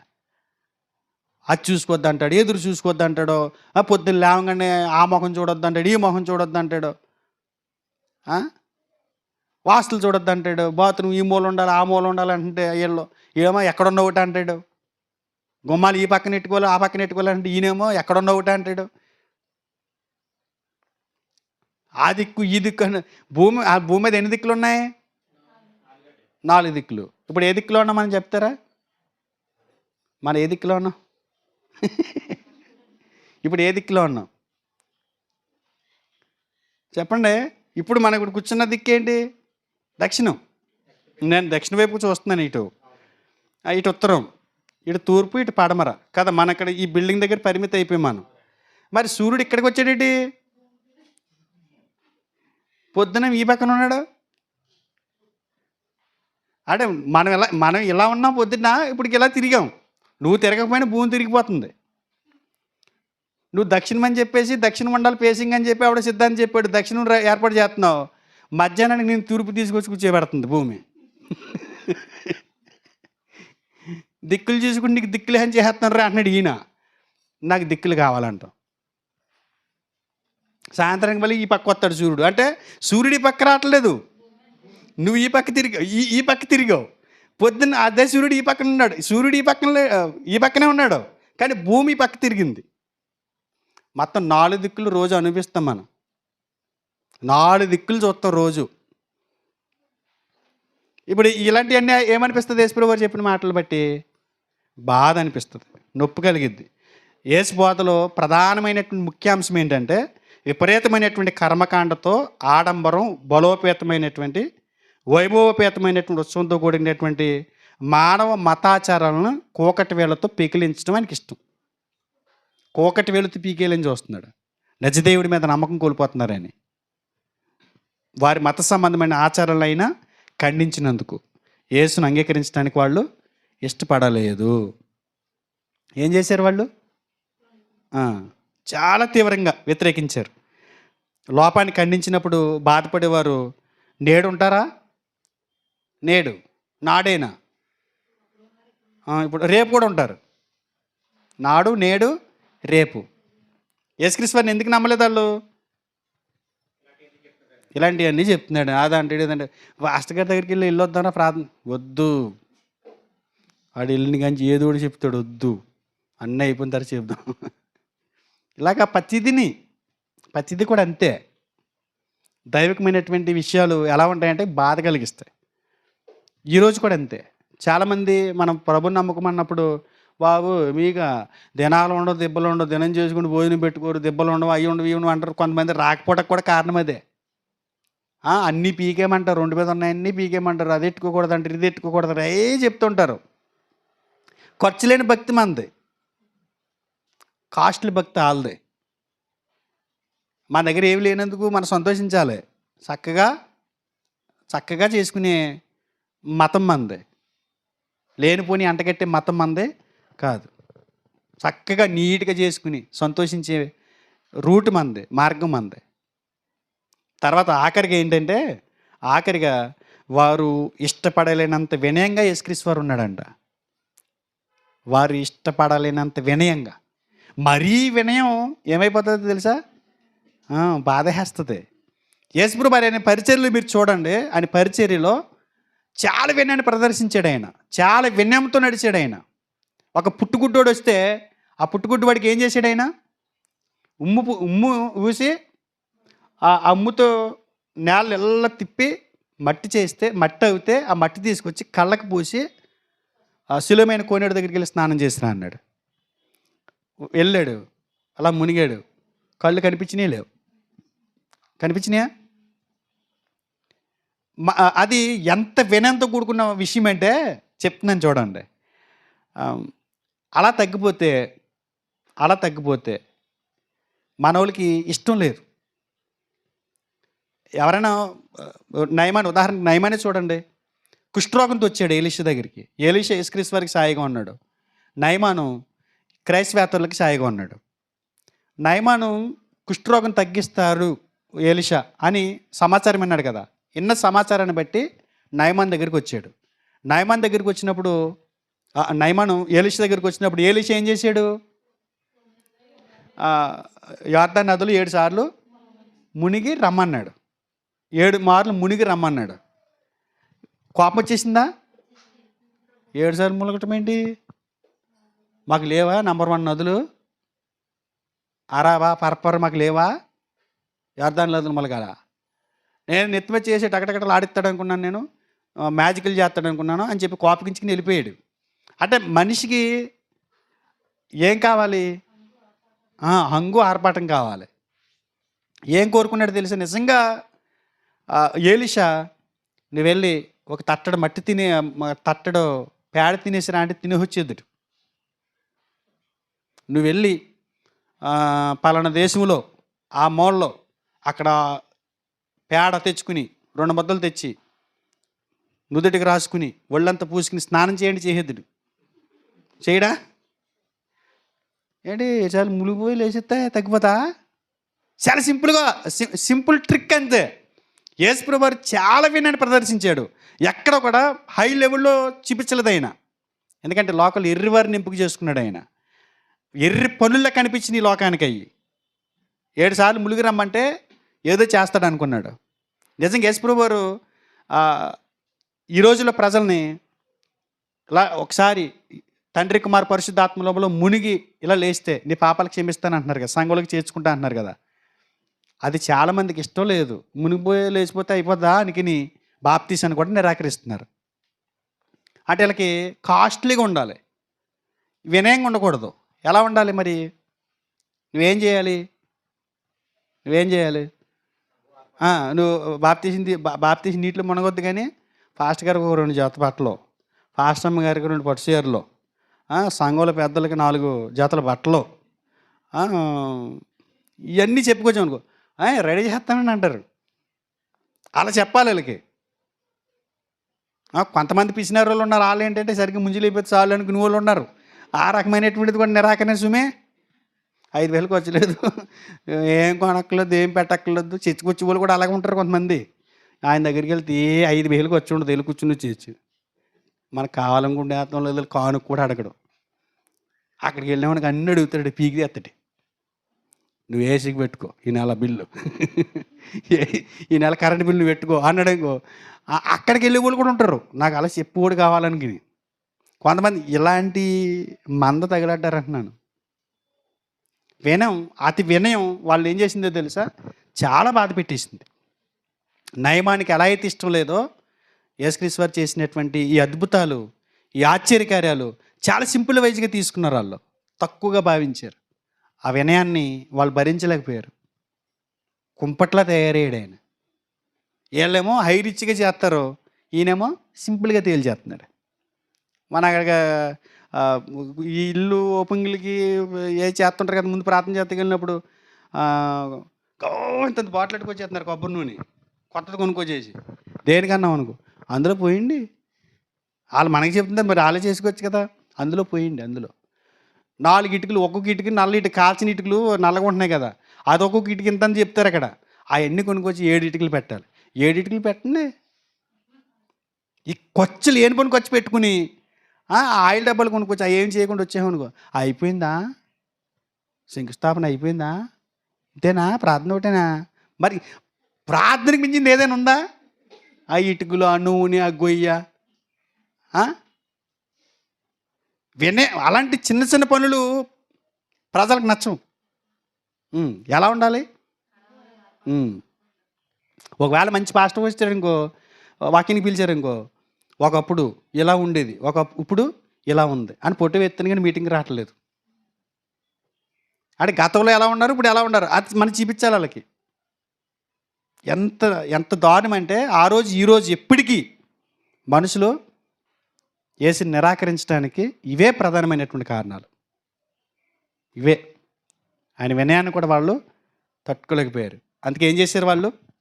యేసుక్రీస్తు వారిని నిరాకరించారు. నచ్చలేదు ఆయన, వాళ్ళకి నచ్చలేదు. ముగింపుకు వచ్చే నేను అడుగుతున్నాను, నువ్వు యేసుని మన కొరకైన ఆయన చిత్తాన్ని నిరాకరించావా అని దేవుడి వర్తమానం ధర్మాలను అడుగుతున్నాడు. మరొక ప్రశ్న ఏంటంటే, నీ ఎదురు చూపులను ఆయన నెరవేర్చలేకపోయాడా? నువ్వు నిరాకరించడానికి గల ప్రధానమైన కారణం ఏంటి?